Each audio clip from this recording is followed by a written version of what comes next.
It's October the 2nd, 2025. I am at Joel Pearl, thejoelpearl.com on Blue Sky, and it's time to get in the weeds. Oh, damn it, I did it again. What's a T word? Someone give me a T word. I never do the T days. Tumultuous. Tantalizing. Tantalizing Thursday. A thick Thursday. It's thick with 3 C's because it's going to be a good day for everybody. Jeremy Lambert's on assignment in that it's his anniversary, and we wish him the happiest of anniversaries to him and his partner. So I'm here because Jeremy deserves it, and also because it gives me an excuse to sit here and chat with our good pal SP3. How you doing, buddy?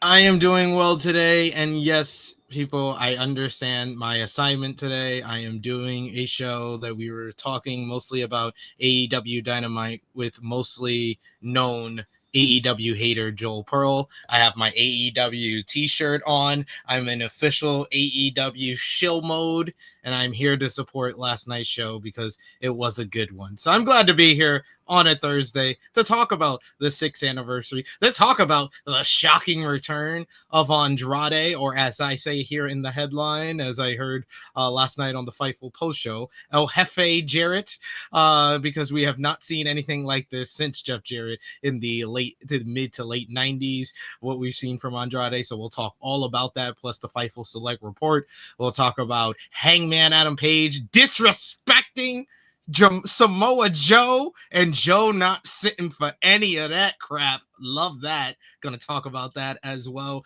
And last night's main event, mixed tag team matchup. Kris Statlander main eventing back-to-back weeks. So I'm tentative to say 2 weeks in, we're off to a good start. We're off to a good start so far. So far, so good. I'll be ready next week to complain about it. But yes, we're going to talk about that. Set up for WrestleDream. Set up for Title Tuesday. Maybe we'll talk some more about the NXT. I know you guys talked about it at plenty, but I got plenty to complain about from that awful show that I saw on Tuesday night. Can't believe I wasted my Tuesday night and watched that crap.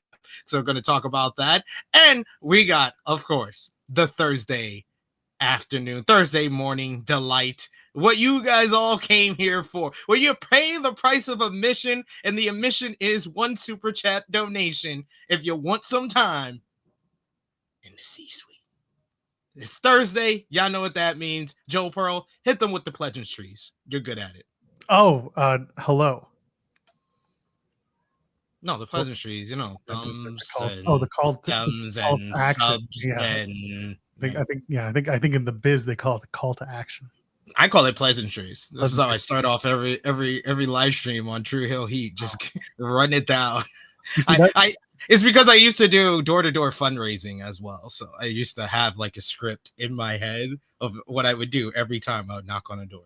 I mean, usually Jeremy and I just get carried away for the first 45 minutes, and then we do the everythings. But well, you might as well get it out the way and then get to the shenanigans. You know, that's fair. Listen, if you want to help us out, leave a thumbs up on the video. That's one of the best ways to support us. No fireworks today. The fireworks are in Jeremy's room. I'm sorry, I said it, but I meant every word. Yeah, just pretend that they're behind us. Someone superimposed fireworks in the show. And while you're at it, you can also subscribe to our channel. We're dropping clips now. I've decided that I'm going to be clipping the show. I'm going to do what a lot of people do, quite frankly, and that is take our full ass show and I'm going to cut it up into different little moments. I'm going to try and pick, 5, maybe 6, depending on what we're doing. I'm going to be dropping them. I meant to drop them earlier yesterday, but honestly, between the hours of 4 till 9 p.m. Eastern, I was indisposed. I had to, my child for a change was attached to me. He wanted daddy to do dinner time. I did pick up from school. So it became, let's go to the library. And then a friend showed up and is like, let's go play out in the garden with the friend. And then it was, I want daddy to do dinner. And then it was, I want daddy to do my bath. And then it was, I want daddy to do bedtime. And I was like, what is wrong with you? It's like, I have things to do tonight. Normally kids attached to mom. Today, yesterday it was all me, and then this morning it was all me, but it was fine because I was already awake. Hey, I'm going off on a tangent. You should subscribe to the channel because clips are now dropping all the time, and you can interact with those clips, leave comments on those clips, share the clips with your friends. I know 2.5 hour shows aren't always everyone's favorite thing to do. Last night's was different. Monday night, maybe you enjoyed Raw too. Those are 2.5 hour shows. But if you like our show in a 2.5 hour format, that's great. If you want it in a shorter format and in little clips that you can take and show to your friends, this guy's right, or this guy's wrong and you should laugh at him, go and go and engage with those clips on this channel. And you can donate a super chat. Any amount, get your question or statement read on the air. I've had the super chat open, ready to go, and I haven't read any of the chat since then. Volab asking what it's like to be hero for a day. Well, you're going to find out soon, buddy, because you were the top weed this month. SB3. How excited are you for Brian Alvarez to go off on our friend Volab, if he pronounces the name correctly to start? I am so glad that it was anyone but Xeno Hour. Anyone but Xeno Hour, I am totally fine. I dislike Xeno Hour as much as the Performance Center disliked Josh Briggs, except Josh Briggs is a lot more talented. But anyway, I'm glad for my boy Volab. Volab's a big supporter of multiple different channels, but definitely here at Fightful, True Heel Heat. He's always there. He's always down to, show his support, be a part of the conversation. So I'm glad he got the honor of winning the XP1, the first real winner of the XP1. Very happy for him. He's going to deserve what comes to him. We'll find out soon enough when we get that cameo. Brian's the only cameo we want to do. People have been pitching others to us, and it's like, no, it's different. This is important. Brian Alvarez needs to do this without knowing what's going on. We had Filthy Tom on the show. You were talking to him early this week, and Filthy put over Brian's cameos to the point where I saw the comment he made about being sent a cameo from Brian that wasn't even for him, but it was for someone of the same name, and it was about recovery. And Tom just says, "It says to get up and walk." Buddy, you just need to get up and walk. If you're having health problems, just get up and walk, man. That's the gateway. Walking is the gateway to health. Believe me, I know. I still haven't crossed the gates. While you're at it, go check out that interview. It just dropped. The standalone interview with Filthy Tom dropped. It was a lot of fun. They did about 40 minutes talking with Filthy. He's easy to chat with, isn't he? Yeah, definitely. He's just chill, laid back. He's very knowledgeable in the world of wrestling. So there's different topics that you could talk about with him. So really good chat. Go and check it out. I'm glad the In the Weeds verse is doing the clip format. I had to do tap into that late last year. Started doing clips for the True Heel Heat flagship podcast because some people don't want to consume a podcast longer than an hour, and In the Weeds does 2 to 2.5 hours. True Heel Heat does like 3 to 3.5 hours. Even Grabsity, who does like 4 hours, they're doing clips as well. Everybody, 5. But they're doing clips as well on their second channel. So it's kind of like the thing, like for the loyal viewers who want to watch the whole thing, the podcast is there for them. But for people who want to just consume a small bit portion of it, you get the clips. And also I can do like the baitiest things I can with the thumbnails and the titles. Yeah. And if I can go bait, I'm doing my job right. Even today's show, baity. I mean, not really. It is kind of shocking. Let's face it. I don't want to dive right into that just yet. I have a lot of thoughts. The return was wild. People are already sounding off in the chat for a multitude of reasons that we'll get into. But you know who else has made their return? And this one went to Mexico. I don't know. Oh man, dude! Like you know how you take Goodwill and just flush it down the toilet? You put a diamond in the toilet. No, like I don't remember. I don't think like I'm trying to think in my head like any teams, and I'm a big basketball fan, but I don't remember a team that looked like they were on the verge of a championship and then just made a trade or a signing that totally like messes that up. Like literally, I've been on multiple podcasts, True Heel Heat, here on Fightful, doesn't matter. And I've been screaming from the mountaintop, CMLL, the promotion of the year. Promotion of the year. And with 3 months left, they did this. They did this with 3 months left. Holy crap. I have never seen that. But apparently, I did see, I see Henry mentioned it in the chat. I did see the Lucha Raw tweet. And it is true. As a fan, y'all know me, I'm a shill of New Japan. And I have said it multiple times here as well, that the Japanese fan base is different from the Western fan base. And the Japanese fan, there's some fans, they voted House of Torture the 4th best faction in 2023 out of all the factions in Japan. I literally had to hear about that for the next 18 months. So that's how I remember that. They were voted that because the Japanese fans, like their heel work. They like the fact they were being worked by the heel work of House of Torture. And I think with Mexican fans, they're not tapped in on the whole controversy. What happened in 2020 with Tessa Blanchard, her falling out with TNA wrestling, what she did in that locker room, the experiences that other wrestlers have said about her in the past. They're not aware of any of that. They just see, hey, she's a good wrestler. Hey, she's nice to us when we meet her at the meet and greet. So we're willing to accept her. This isn't right, but it is what it is. Nobody likes CMLL anymore. It's over. Come on here, and you guys are talking about Tessa Blanchard. Yeah. What is happening? Well, it was all gonna go into. I had a format in my head here. Format. Yeah. Sometimes we have a format. Oh. Now that I gotta clip things, it's like I gotta keep track of some stuff in my brain. Everyone say nice things about Joel to Joel for doing clips on the channel. Tell him thank you. Tell him to keep it up. My hair's a mess for a reason, folks. It's my anniversary. Can you give us some fireworks? Happy anniversary, sir. Happy anniversry. Do you have any fireworks? You think my hair looks bad? You should see my wife's hair right now. Oh boy. Why are you looking back at the cars? What's going on? You looking back at Paul Walker? she's over there in the background cracking up. I do fireworks for my anniversary. That's what we're here for. You got thumbs up. No nose and ear stuff, everybody. No nose and ear stuff. No I thought that video was gonna take off.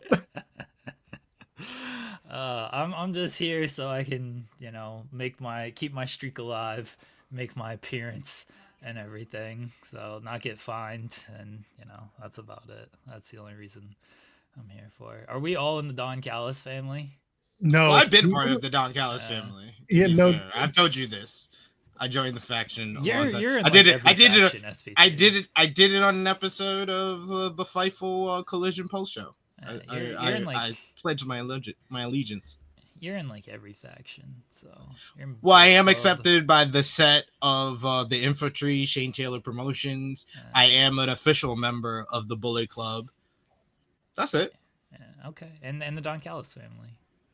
Yeah, that's it. Just 3 factions. All right. I mean, that's a lot still. There's wrestlers who are in more. That's true.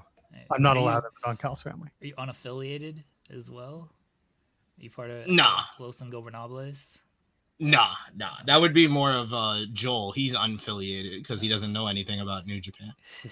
Yet here I am about to call the main event for the Tokyo Dome. Telling you, House of Torture is going to win all the matches too. They're going to be number 1. Oh God! I'm definitely not a part of the system. I'm more of an order 4 guy. Joel's definitely part of the system. Yeah, he's definitely a part of the system.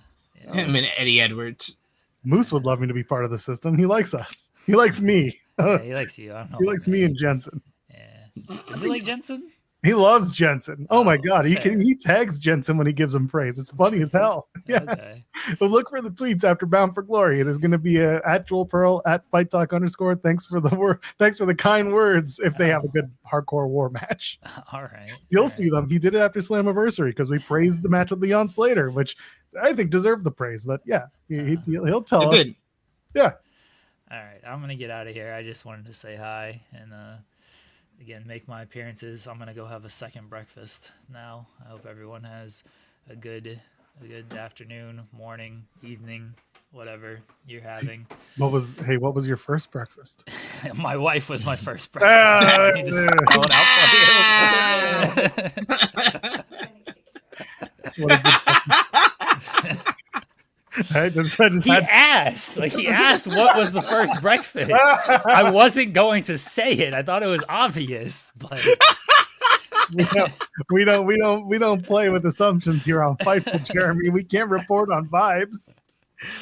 Vibes are high. I got a new watch, everybody. Oh hell So, yeah! It's about time. Well, Yes. well, we all know now what Jeremy was doing for his anniversary.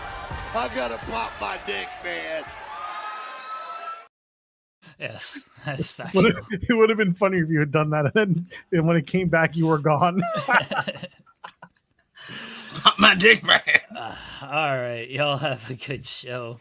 Talk to everyone later. See y'all tomorrow. I'm back tomorrow. Yes, take care, Jeremy. Have a good one, brother. Oh, all right. That's how you want to start the show. Absolutely. That's how we're supposed to start this show.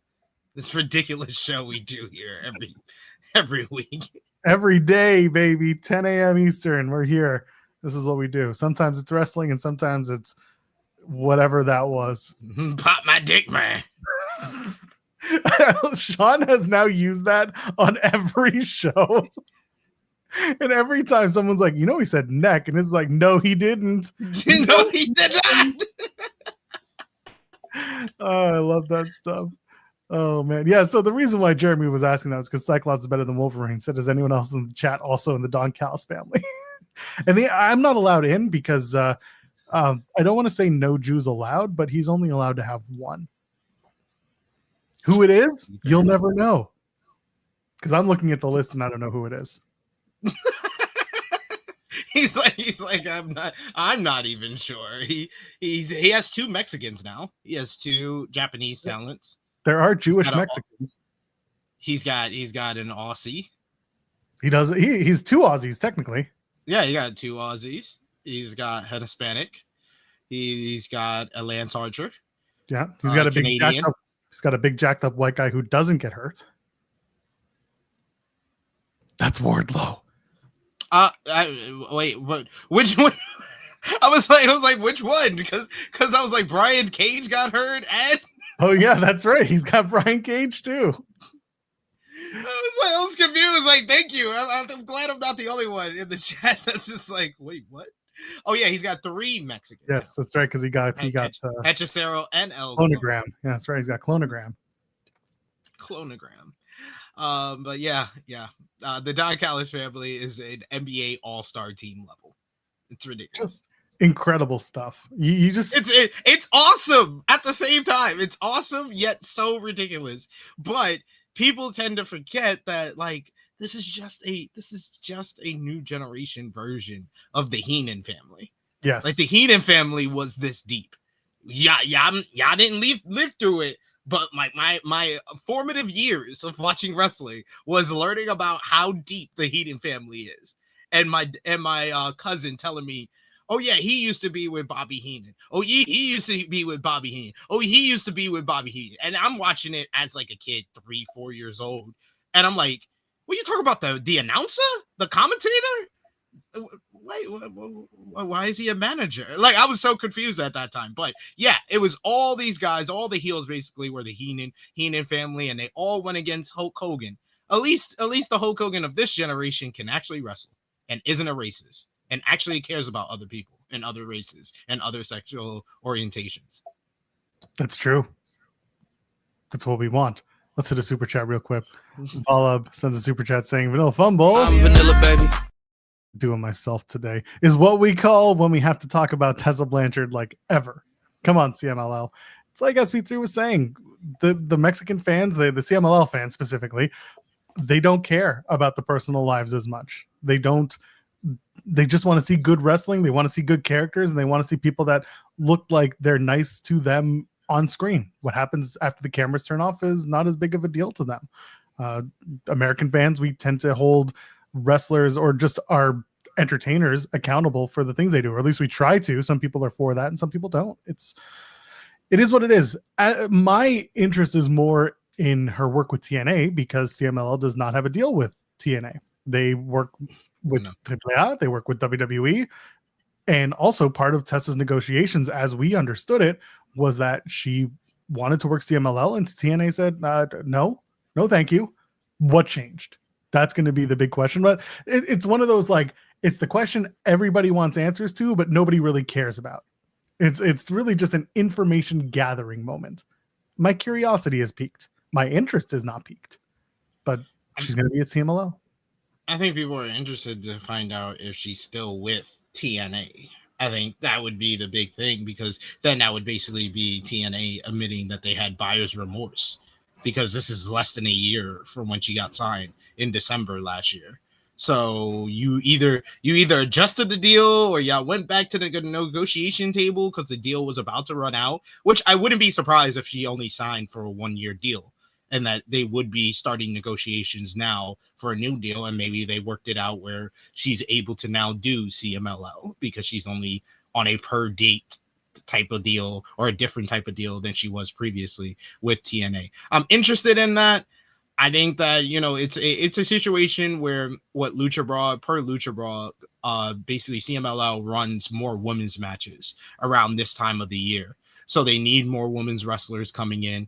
Their fan base and their wrestlers and their staff all like Tessa. They haven't experienced what we've seen who Tessa Blanchard is from her past experiences in locker rooms and with other some of her peers. They haven't seen that whenever she's been in TMLL. They've seen a model citizen, because she was basically trying to work her way back to the United States. Is she still going to be like that now with CMLL? Maybe she's learned a good enough lesson that she knows that she needs to keep that reputation that she had in CMLL, because that is the reason why she was able to get a paycheck back in the United States. Or she'll be feeling herself because she does have a paycheck in the United States, and she'll burn that bridge too. I don't know about y'all, but personally, my opinion, I don't like Tessa, so I want the latter. Yeah, you're funny thinking she's going to change. You're funny. I've said it here, others have said it with me. The issue with Tessa is not her quality of wrestling. She is a very talented in-ring performer. It is very much the way she conducts herself in her personal life and the stories that have come out. I've spoken to a lot of people who have been around her, not necessarily friends, but certainly people who work with her and work around her over the years. And I've had multiple people tell me they don't believe she's racist, but they believe that she's a bully, and that they believe that when provoked, she will say things that she ain't thinking about. Whether that means she's racist to the bone, I can't speak to that, because I'm not in the rooms when those words get said. I would say, if you're out there saying words like this, yeah, it doesn't exactly make me feel like you're just saying stuff because you suddenly thought about it and wanted to cut someone deep with your, insensitive language. To me, it's like, if you said it, that means you have a system of belief that dictates you believe it. That's my personal opinion. And again, I will leave people who pay attention to her or don't to have their opinions of her. So I can only speak to what people have told me. My interactions with her have been minimal at best, and she's in CMLL.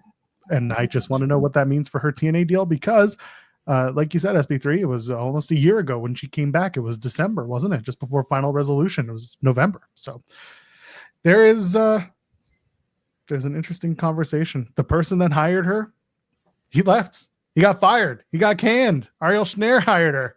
He got fired. And what happened from there? She lost 2 pay-per-view matches in a row. She might be losing her 3rd coming up at Bound for Glory, assuming that's tag title match. Not tag title, sorry, a tag team match where you're doing Jody Threat and Gia Miller versus Victoria Crawford and Tessa. I don't think Tessa would eat the pin in this situation. I think she would. I mean, if this is it. You know what? If this is it, Gia pinning Gia pinning Tessa would probably be the nail in the coffin for that, and just be like, yeah, well, you came and went. Congratulations. No one liked it, and that should be it. They should just be done with her. The Tessa experiment failed. TNA's got their WWE partnership program, whatever, Showdown Showcase, Price is Right, and everyone's gonna go play Plinko afterwards. Yeah, I saw I think I saw someone in the chat say the new regime doesn't want her. I think that not the new regime doesn't want her. I think the new regime would want her if they weren't owned by WWE. This is not a new TNA regime. This is just a TNA regime with strings. the way that feel like they're connected to WWE from everything that I've been watching from TNA, whether it be on WWE television or on their own television, they feel like they are just puppets. So I will put it like this: when it comes to Tessa, they don't dislike her. I think it's more of a why are we still pushing this experiment when we know it's not getting the results the other person thought it would? We have other things we can be doing with our time and our money than to have her be part of this women's division as what would have been a tentpole member of the Knockouts division. So instead, when she can be, which there's just no interest there, and as a result, it feels to me that they're just like, well, we can just cut bait now. Like we can say, thanks for coming. You got a year's worth of US TV exposure, whatever that means for TNA, and now you can go back to doing whatever you want in CMLL, and I'm sure she will do just fine there as well. But if there's a door open to her down the line, like you said, if she's on her best behavior and things work out, then who knows? Maybe somebody is going to pick her up and give her that opportunity again. But that's up to her. That's up to her work, and that's up to her proving herself as someone who's willing to share some growth along the way.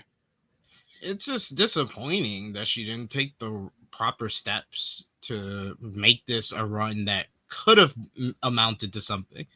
Like the minute that she didn't want to take accountability for her past actions, and I'm not even talking about the whole scandal that started in January 2020. I'm talking about taking responsibility for how you left the damn company. I think that would have went a long way with endearing herself to the TNA fan base. But she didn't want to do the bare minimum of accountability. And I think that's where the US fan base in general in professional wrestling, we kind of don't want to deal with her because I think that's one of the bigger things in this generation of, I think, the wrestling community and United States in general. Accountability is a big thing to a lot of people. And if you refuse to take any accountability for your actions, we're not gonna defend you. We're not gonna support you. 9 times out of 10, we're gonna be against you. And I think that's where Tessa Blanchard is at because of her lack of accountability. Exactly. Well, let's hit a super chat and we'll get on out to the next one. Chi-Town Spurs saying, may you have a meaningful fast, Joel. I've got 36 bagels in the car for our break fast, and they smell amazing. It's going to be a long one. Yes, SB3 knows because he's in the land of the Yids. It is Yom Kippur. It is the day of fasting, the holiest day of the year for the Jews. Hey, why am I not at synagogue right now? I don't know, but everyone celebrates differently. Everyone does their work differently. I was a much more involved Jew in the past. I'm doing things differently with my kid. I'm still involved. It's just different. I don't know why I don't have to explain myself to you people. I appreciate the kind words and meaningful fast to those who are choosing to participate today. Those who are not, I get it. Do not hold yourself. Don't self-flagellate. Don't hurt yourself over this. Self-flagellation is when you whip yourself. Oh, I thought it meant something else. No, that's self-flatulate. That's different. Oh, okay. They're very, very easily confused. Yeah. The G versus the T. I get it. Yeah. Mm-hmm. 36 bagels, but a lady ain't one. Oh. That was actually a good thing. But yeah, no, TNA. Let's talk about. Let's get your thoughts on the Showcase Showdown real quick, because this is. I've talked about it. So full disclosure, Jeremy and I started talking about this Friday. We talked about it on Monday, and then I did the Raw post show with Grant Pooh Bear. Didn't talk about it there, but then I did the post NXT show on Tuesday because I did a run-in, and it turned into me talking about it for an hour because Kate and Alex had internet problems. So I ended up doing the post show with Kate until Alex came back, but I was left alone for my own Invasion Showdown, whatever, for the first 15 minutes of the episode. And I gave my and then yesterday, as you've seen on the clips, Jeremy and I talked ad nauseum about not only the teams, the way it shaped out, the Joe Hendry ceiling in WWE, all of that. We haven't talked to you about it, so I'm very curious as to your thoughts going into the Showcase Showdown.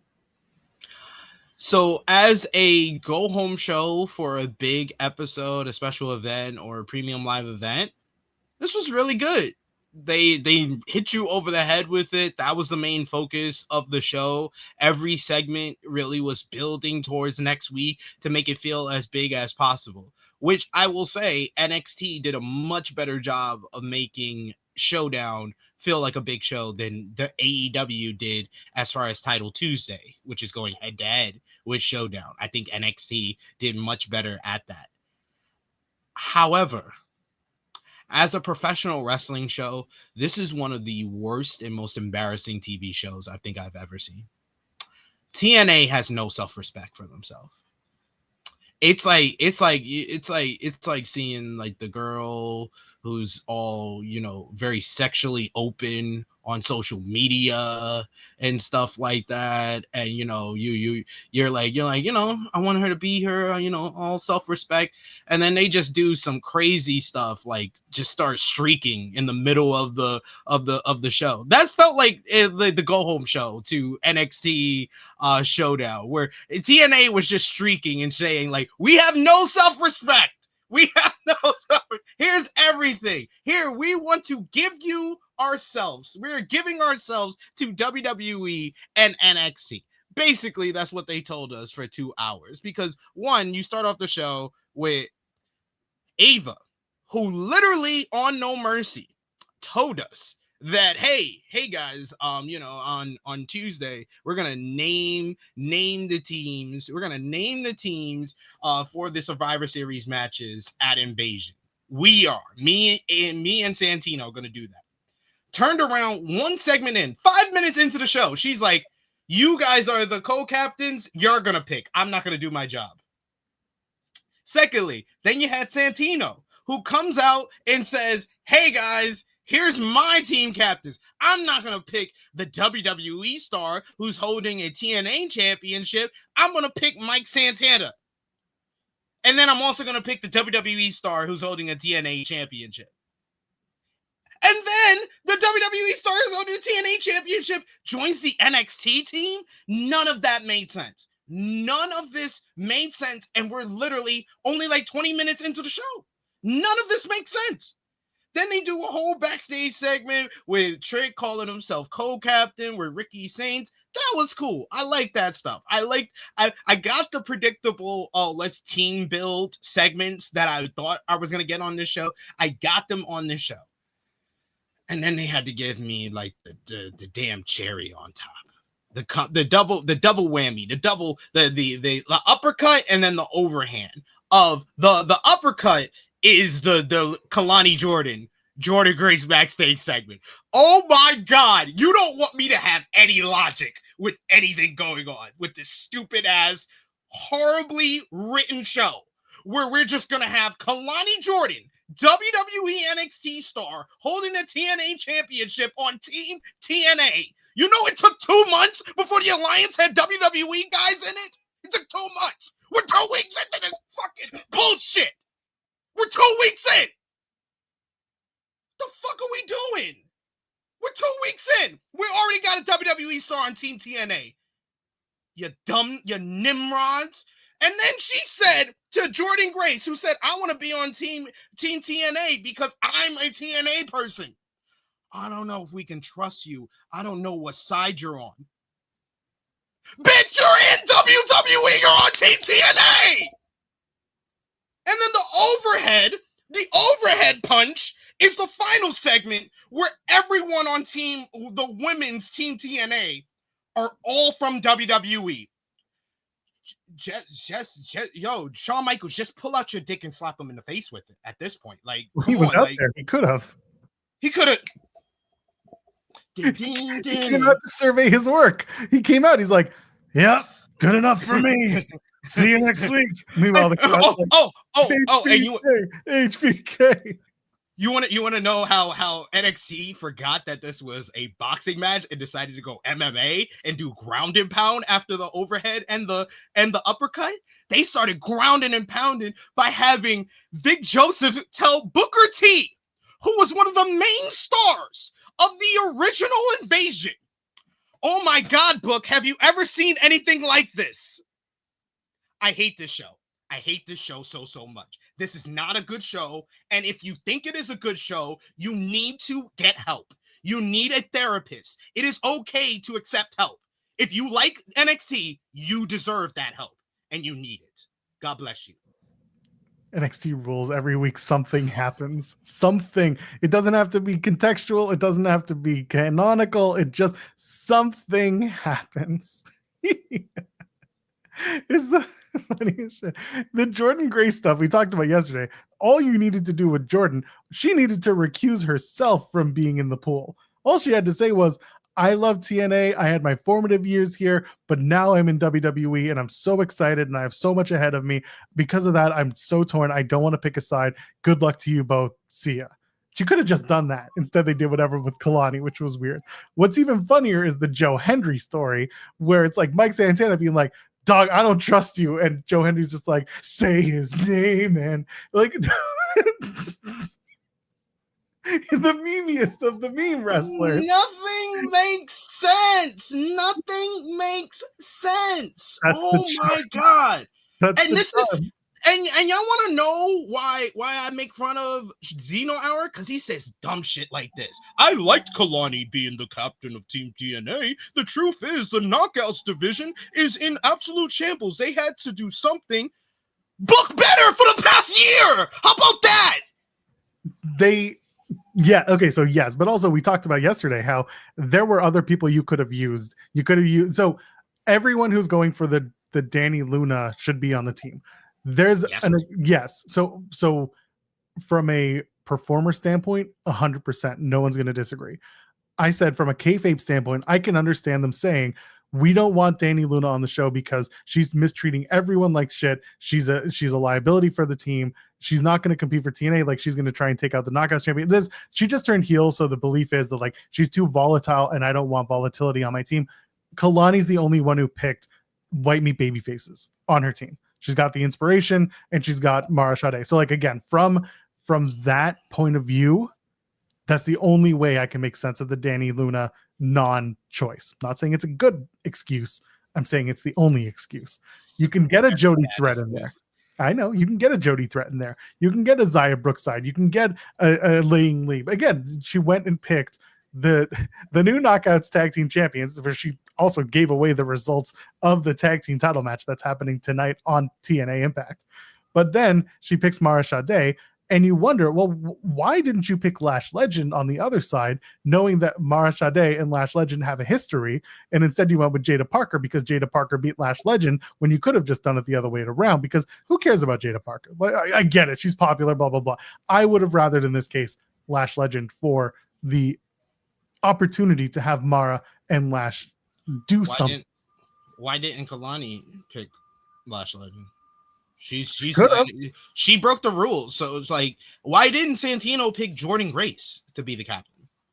If you're picking a WWE star, you should probably pick the one who's more identifiable for TNA. Oh, by the way, Danny Luna doesn't live in England. She's currently stateside for the next 3 months. Why haven't I seen any of Kalani's teammates have a good match in 2025? Well, anyway, next question. like there's so many questions to be asking here. There's one thing. Obviously,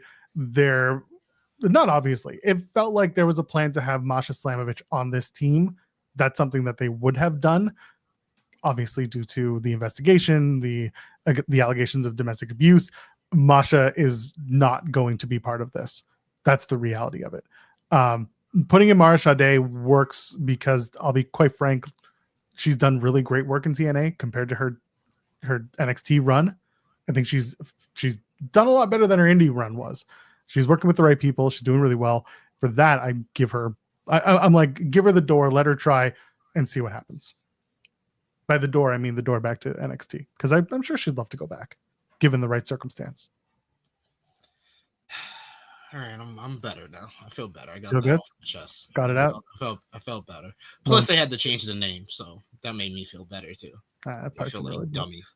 I mean, it didn't bug me as much, and the irony being, I should be the one who's the most like offended by it. And I just looked at it and said, they're taking 25-year-old IP. You can't control the calendar.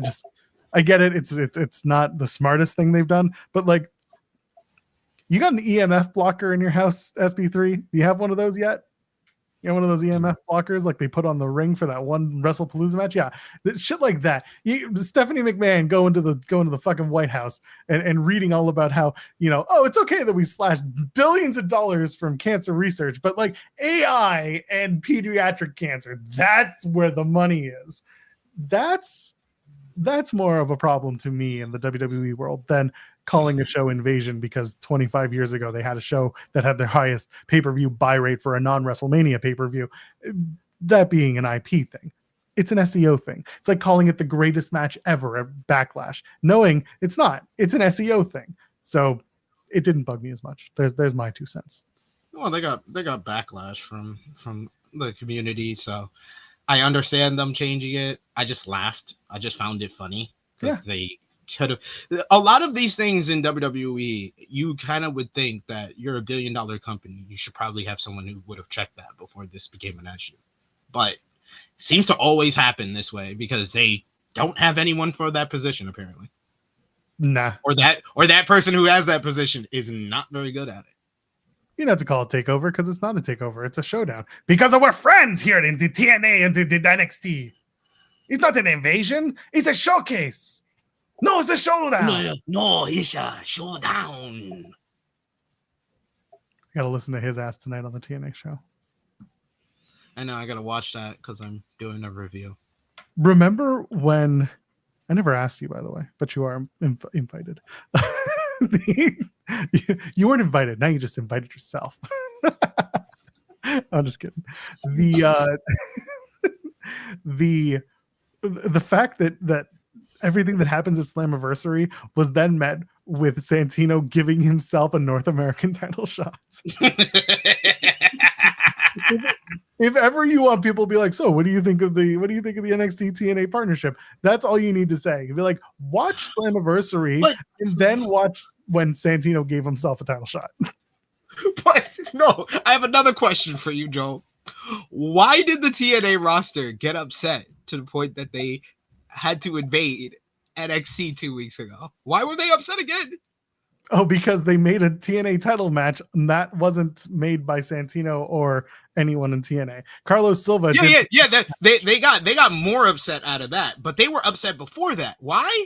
Because WWE stars had TNA titles. Oh yeah, so why not put Kalani Jordan in it? No, and I had that XP fraud telling me I like that. And y'all wonder, people say, "Oh, he's shady. He's throwing shade on him." He says stuff like that. What do you expect? What do you expect from me? If you give him stupidity in the chat, then I'm going to shade you. That's how it works. We're gonna talk about the Tommy Dreamer rah-rah speech tonight on the post show too. I almost titled tonight's post show "Tommy Dreamer gives a rah-rah speech ahead of NXT Showdown," and then I realized, oh, that's not actually a segment that's been pitched yet, so I can't put it out there. So right now until the showtime, it's the TNA Knockouts World Tag Team titles. This hasn't been done very well. No, of course not. This is just the reality of TNA creative lying down for NXT creative, and it feels like there's no partnership. It feels like it's just 1,000 paper cuts. It's death by 1,000 paper cuts. And okay, it feels exactly like how the Alliance, WWE versus the Alliance felt. Yes, it's a very homogenized version of an invasion angle. What's funny to us, or at least what stands out to us, is that if you speak to Joe Every Guy who watches, not Joe Hendry, Joe Every Guy who watches NXT, they commonly don't know TNA guys and girls. And I get that. There is two schools of thought. One is WWE is the big dog. They should be winning because they're the big dogs in the fight. The other side is, well, TNA should be winning because it puts an actual light on TNA. It shines a light on their talent. And if this is a partnership, then you're trying to, tides, boats, and all those things. Instead, you're getting what you're getting, which is, well, NXT is just going to stomp all over TNA, make TNA look dumb, and then you're not going to want to go watch TNA shows, which is what the partnership is about. Or at least hypothetically, if this wasn't a WWE show, this is what it's all about.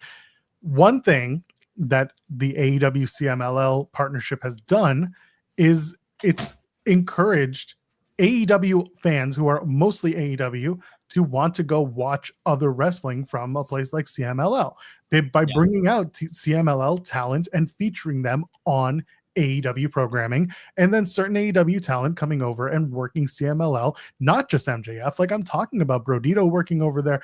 I'm talking about there are wrestlers who are crossing over like Persephone. There are people that are going to either brand and having not just good matches, but believable outcomes in a partnership. We don't get that with TNA and NXT. And I get that at Bound for Glory, yeah, Mike Santana could potentially win the world title. However, we could also potentially see Team 3D win the TNA and NXT tag team titles. So really, what are we doing?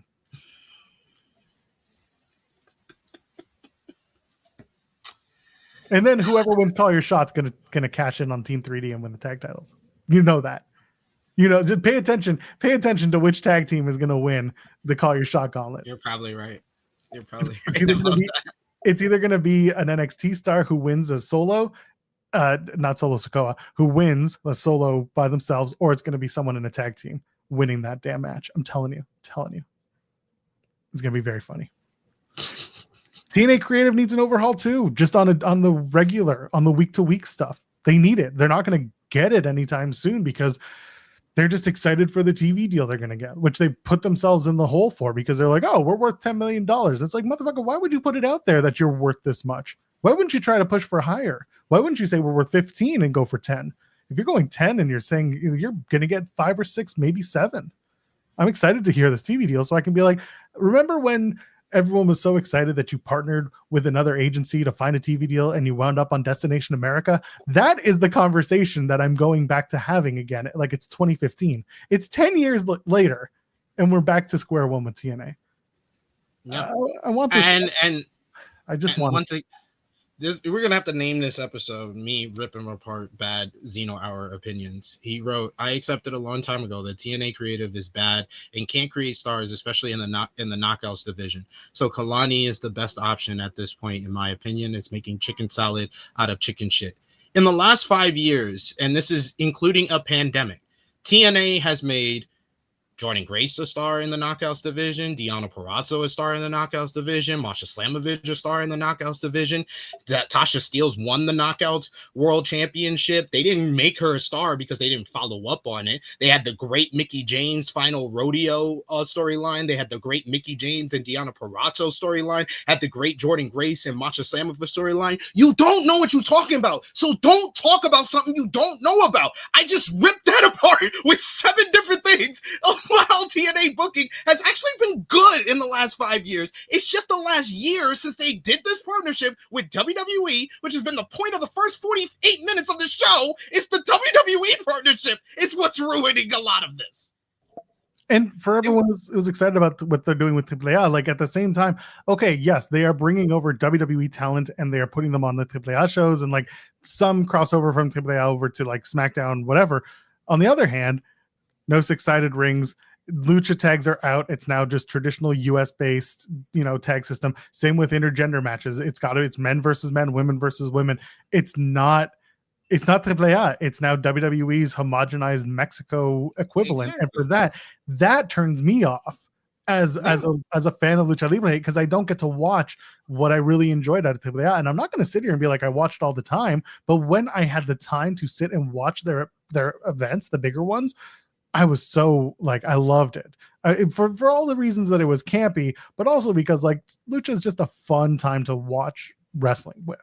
And I'll probably spend more time watching CMLL, but it's different. CMLL, it feels a little more serious than AAA did back in the day.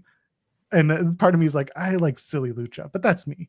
Everyone kind of approaches they have their silly Lucha. They got the minis. Yeah, they do. Defunto in general did in main event matches. Like he is dressed like a zombie and he is in main event matches. Like that, there's some humor and there's some fun stuff in CMLL. I do agree though. It is the more serious of the two. And thank you to the chat because I didn't even mention Trinity Fatu. And the whole reason why Naomi was able to have the great run that she had in 2025 is because of TNA booking and the fact that they put her in a top position. No, it's TNA... the transformation that went on in the beginning of 2024 with TNA going back to TNA, then Jordynne Grace being in the Royal Rumble, then Scott D'Amore getting let go, happened in a 6-week period at the beginning of 2024, and TNA ridiculously changed from there. And that, mind you, they added people like Nick Nemeth around that time. A few months after that, they add back the Hardys. A few months after that, they got all these TNA releases. They had all the TNA releases they got in 2023, all the TNA releases, all the WWE releases that they got in the beginning of 2025. This whole company feels like basically a bargain store version of WWE. It's a whole bunch of people that used to be in WWE. You can count the homegrown stars that are actually over and can become stars, but 9 times out of 10, when I name those people that I can name on one hand, you're going to say, he's going to be in WWE in a year. He's going to be in WWE in a year. He's going to have to just go. He's like, yo, like, it's not even funny. Like, it's Mike Santana. It's Moose. It's Leon Slater. Most of these people are on Team TNA. the Mets. Mustafa Ali, who's in WWE, so he's off the list. Like, it's 3 guys. It's really 3 guys. It's Moose, it's Leon Slater, and it's Mike Santana. Those are really the guys that are over on the male side. The women's side is just look at Team TNA. Look at Team TNA. Like, the only other people that I could have said could have been on Team TNA instead of the people that are on Team TNA are Zaya Brookside, who was in WWE, Lei Ying Lee, who was in WWE, Indy Hartwell, who was in WWE. Like, this is the company that we're talking about here, guys. We need to be honest about it and stop being like, well, TNA is bad, so I'm okay with this. No, it's all bad. It's all bad. Yeah, it is. It's poorly booked. And Davian Washington saying in the chat, them getting rid of Scott D'Amore was wild. From a business standpoint, it made perfect sense why they got rid of Scott. This isn't a knock on Scott. Scott's vision of TNA included stay away from Anthem. Like, Anthem, stay away from having to look at my books. Let me fund TNA my way with your money and a little bit of mine maybe thrown in allegedly. And we'll go from there. But Anthem was more on the level of we want to make money on this thing, and it's been 7 years at this point. It's 2018 to 2024, so it had been long enough that they were like, "Now we're done."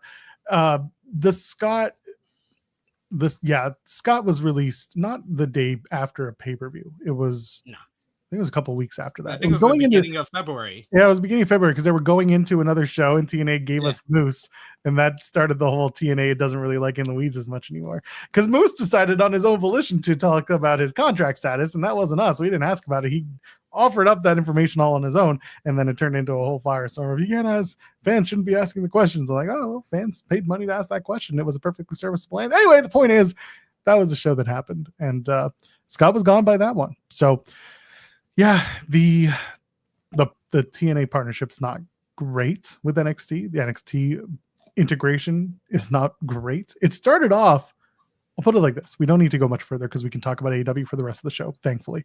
The NXT partnership with TNA started off as TNA's biggest stars are going to move over to NXT. They're going to be showcased on NXT where there's a higher platform, and that's great. And then NXT talent, of which they had many who were just sitting in the PC, not doing much, maybe doing Level Up at the time, maybe touching NXT TV once in a while, but not getting reps. You send them to TNA where it's a taped show and you give them reps and they get a little bit of exposure and they work a style that's similar to WWE, but isn't exactly WWE, but has a similar production style. There's a comfort there. And as a result, it made sense. The presentations made sense. Now, whatever we're doing is, God, we got to get you a TV deal so we can get you off our backs for a while. That's the way it feels. We're going to keep putting you on NXT in hopes that it gets viewership over to TNA. And watch, when they get the TV deal and when they go to Wednesdays, The line isn't going to be, oh, we think we're better than Dynamite. Some idiots are going to say that, Santino. But others are going to say, don't give me that look. You saw what he said. The line is going to be, well, with this partnership, wouldn't you want to watch NXT on Tuesday and have it stream right into Wednesday and not have to wait a full 48 hours to watch what happens next with your favorite TNA and NXT superstars? Well, now's your chance to watch it on Wednesdays instead. And someone will be like, well, what about WWE Evolve? And they'll be like, shut the fuck up.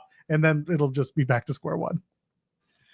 This is what I've been saying for a while, at least like the last year. Like NXT is no longer the developmental brand. That's what they did when they went to baby. Yeah, when they remodeled them to 2.0, they made the downgrade to going back to being a developmental brand. But once they got the deal to go to CW, they went into the process of transforming this show into the third brand. And they have done a great job at it. And I disagree. I see some people in the chat talking about TNA doesn't get anything from this partnership. And they do. They do. Their the ticket sale increase and their business strides over the last year can be directly pointed to their partnership with WWE. There's no denying that TNA, as far as a business model, they're hotter than they have been since they signed Hulk Hogan and Eric Bischoff to come on to the company. That was the last time they were as hot as they are right now. All of that to also say that this is a temporary thing. This is a short-term benefit to them. That's there. If you change your statement to say TNA literally gets no long-term benefits from this partnership, now you're on to something. But short-term benefits, you definitely gonna get that, because we got to make you look as good as possible to get this TV deal so we could throw someone out there in our proxy war against AEW. But all TNA is basically an elevated developmental now, because NXT is no longer the developmental. That means that Evolve became a developmental. That means that LFG is a developmental. That means that TNA is a developmental. Now, instead of one big developmental brand, WWE has 4. They have Evolve, they got LFG. Those are to introduce Performance Center athletes and WWE ID stars. They got Lucha Libre AAA, which is to promote our Mexican talent and take over the Mexican market of pro wrestling. And now they got TNA, which is basically a proxy promotion that we can prop up and become the number 2 promotion and help our other goal, which is shutting down AEW before their next TV deal. I basically just explained to you the structural model of WWE right now. Yeah, there's an internal and an external. That's really what it comes down to. Pedro asking if they're still doing WWE ID. They are. Unfortunate. Well, not fortunate. The good news is Kylie Ray is pregnant. The bad news is she forfeited the title because of her pregnancy. Congratulations to her. It's wonderful news. But also she was the champion and now they're going to crown a new one. On the men's side, Cappuccino Jones is he's putting up the title on an indie coming up soon. And that's a moment that they're really they're touting on ID.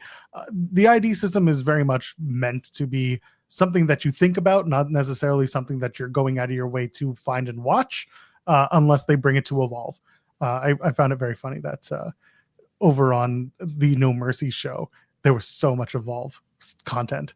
They put so much Evolve stuff there. We'll talk about it in the C-suite. I just don't want to talk about it anymore. I want to move on. We got a super chat earlier in the show from Perfect Plex asking, good morning. Good morning. Other than Flair and Andrade, which current talent could be more likely to do WWE, AEW, WWE, AEW, and vice versa? So Andrade, last night, Dynamite's 6-year anniversary, made his return.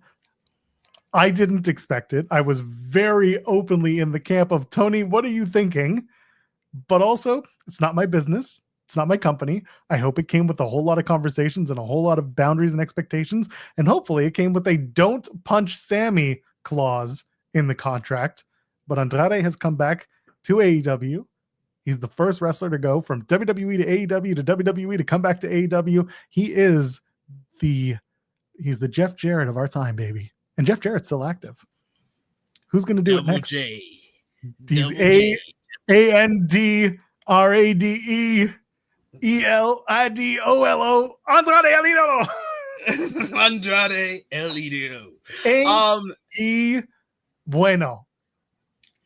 I mean, I'm also of the belief that AEW did not need Andrade, like at all. No, Like at all. And I don't think that, you should hire back anybody who had the kind of stigma that Andrade had, especially after the last 2 years. You've done a great job of getting rid of those guys who had the stigma. A former WWE guy who was released or fired comes to AEW and just treats it as a stepping stone to get back to WWE. I don't think you want any of those guys in the company anymore. I don't think you should be hiring back any of those guys into the company anymore. So that's why I was like on the fence on Andrade coming back to AEW, where I was just like, let him do 6 months to a year in CMLL or New Japan, and then let him come back. Let him come in first as a guest before you sign him to a deal. But we were aware that Tony Khan was very adamant in that they ended on good terms. He praised Andrade very heavily when he announced that his contract was now done with AEW at the end of 2023 following AEW World's End. He was very complimentary of him. Andrade was very complimentary of them. Never said a bad thing about AEW the entire time that he left. If you remember correctly, in 2024, there was those tweets where he was kind of bigging up AEW in basically going against WWE. That was the first sign that something was wrong with his run in WWE. And it was within the same year, within months of him debuting, that we got that indication. I think that this was a situation of in 2022, when Triple H came into power, Andrade was like, man, I want to see what's good over there. I want to try that out. He was like, Tony might be better than Vince, but I don't know if he's better than Triple H. I was one of the top stars. I was the top heel for NXT when Triple H was in charge. Imagine what I could do now. I'm better now. The main roster's got all these stars I can work with. I'm gonna go over there. So let me just snuff Sammy Guevara right in his face. And I think after that whole situation with Sammy, there had to be an internal conversation between Tony Khan, AEW, and Andrade, where they got back on the same page. And his final 6 months in the company is probably his best months in the his best period of the entire company. When he turns babyface, he goes to Collision. He has that great series of matches with Buddy Matthews and Brody King of the House of Black. Then he had that great run in the Continental Classic before finishing off with that stupid story with Lana and Rusev. But that 6 month period was his best period in AEW. So he left on good terms, had a good run, saw where he could be positioned because he got big wins in that tournament over like Bryan Danielson and such. So he saw where he could be positioned there. He went to WWE and immediately, within months, was not pleased. Like, it took him a year in AEW. It took him a year, a lawsuit, a Wall Street Journal story about Vince McMahon and Triple H coming into power for him to even think about looking back at WWE.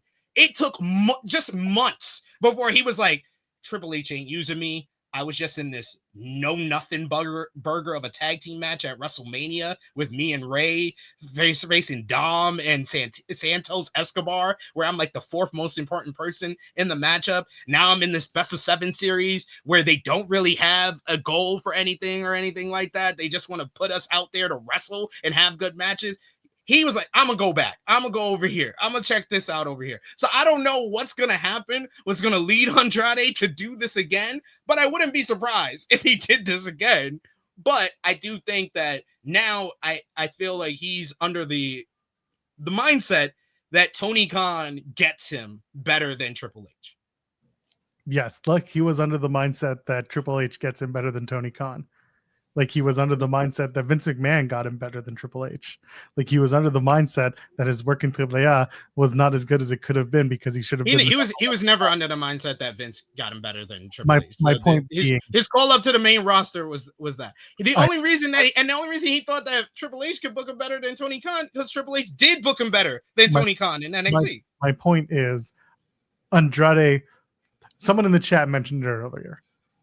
after the match with Kenny that is presumably going to happen at WrestleDream, that's when you're going to start to pay attention about Andrade. The build to this is going to be fun. We're going to enjoy this. It's going to be a great opportunity for Andrade to come back hot. He comes back and he's got Don Callis with him. He's in the family that everyone else is in. But what happens after that? What happens after that? And do they continue the momentum going into 2026 that he could potentially have winning a WrestleDream? What happens at Full Gear? The C2, he could have a renewed sense of interest, because if he's part of that, he's going to have great wrestling matches. No one's going to throw that away. But if he's not winning the C2, which I'm sure he thinks he should, because that is what Andrade does. And this is not, people are going to say, oh, he's just hating on AEW. No, I hated on Andrade before Andrade went anywhere else. He loves to think he's the star of the show. He loves to think he's more than he is. He has the potential to be, but every time he thinks he's there, he's not actually there. And then he gets upset, and then he gets disgruntled, and then he just stops giving a shit. I want to know what Andrade does the moment he's faced with any inkling that he's not the guy. And I haven't seen it yet, so I want to see it this time. Or he just gets fired and he punches Sammy in the face. I mean, I've seen him have good runs in companies without having this type of situation, because I've been following his career since he was La Sombra, and he had a good run in New Japan with nothing going on in regards to that. He's considered one of the bigger stars that's come out of CMLL with no issues in regards to bringing him back over there. It's the American companies. And I think people are not taking into account that the AEW situation and what made him want to go back to WWE, it's a once in a lifetime situation that is very unlikely to happen again during this run. So yeah, I am hesitant to fully jump on board of an Andrade run because of the last 4 years and because of how frequent he's done this. To have like 3 consecutive moves within like a 2-year period is kind of crazy. So I'm gonna be hesitant, much like all of y'all, but I think that many people are gonna take what happened the last time in AEW and take it as the standard, whereas they're not gonna pay attention to all the ulterior basically factors that made it possible for him to even think that was an option for him to do, and the stakes and the tactics that he went to doing that. I don't think that that's going to happen again. It is very unlikely that the situations of Vince and Triple H and everything going on in WWE is going to happen again as well. And we're going to find out soon enough. Like I said, the build to the Kenny match will be a lot of fun, assuming that's where they're going. You can openly assume that that's where it's going, considering last night. I'm just not sure if Kenny Omega is going to do a job at WrestleDream.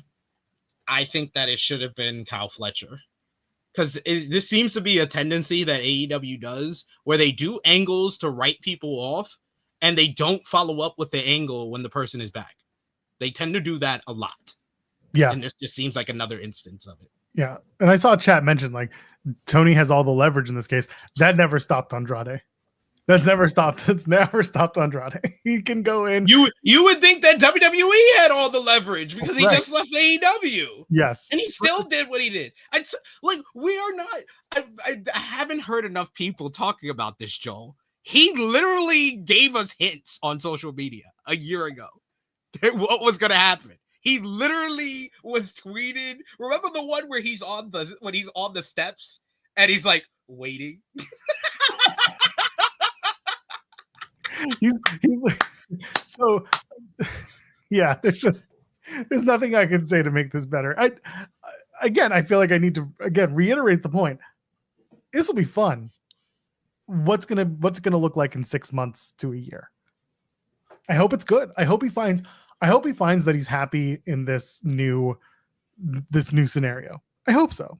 I also hope that he finds a way to make this not just impactful for him, but also meaningful for his own development, or he doesn't even develop, just his own career path. Can he be AEW World Champion? I think yes. If he puts in the work on that stage like he used to do, he could do it. But he needs to stop acting like he's too big for his britches and just effing when he's done. When he does, when one bad thing happens. He's got to learn how to work within the system. Like the fact. Oh, you want to go to TNA? I get it. No, not that. The fact that like Malachi Black and Rusev didn't want to do jobs, and that was the reports around him. And I didn't think we heard a lot about Andrade doing that type of thing, and I think that Andrade was willing to work with a lot more people than those two guys. But the fact that they weren't willing to do that really hurt their upward mobility in AEW.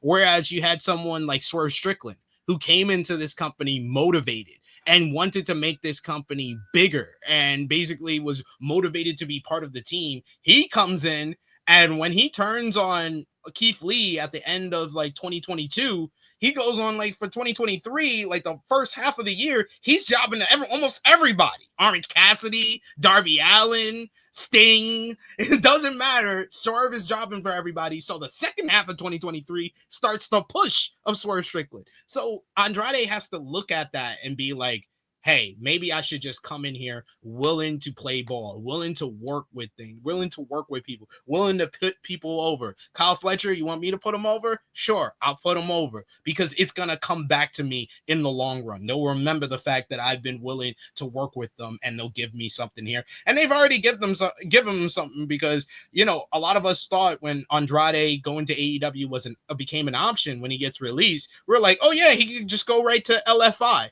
But if he goes to LFI, he gonna be with LFI, and that means stuck eternally in the mid card, losing to the stars, jobbers to the stars, trios to the stars. That's what LFI was destined to be, and especially with Sammy, that's what they are gonna be.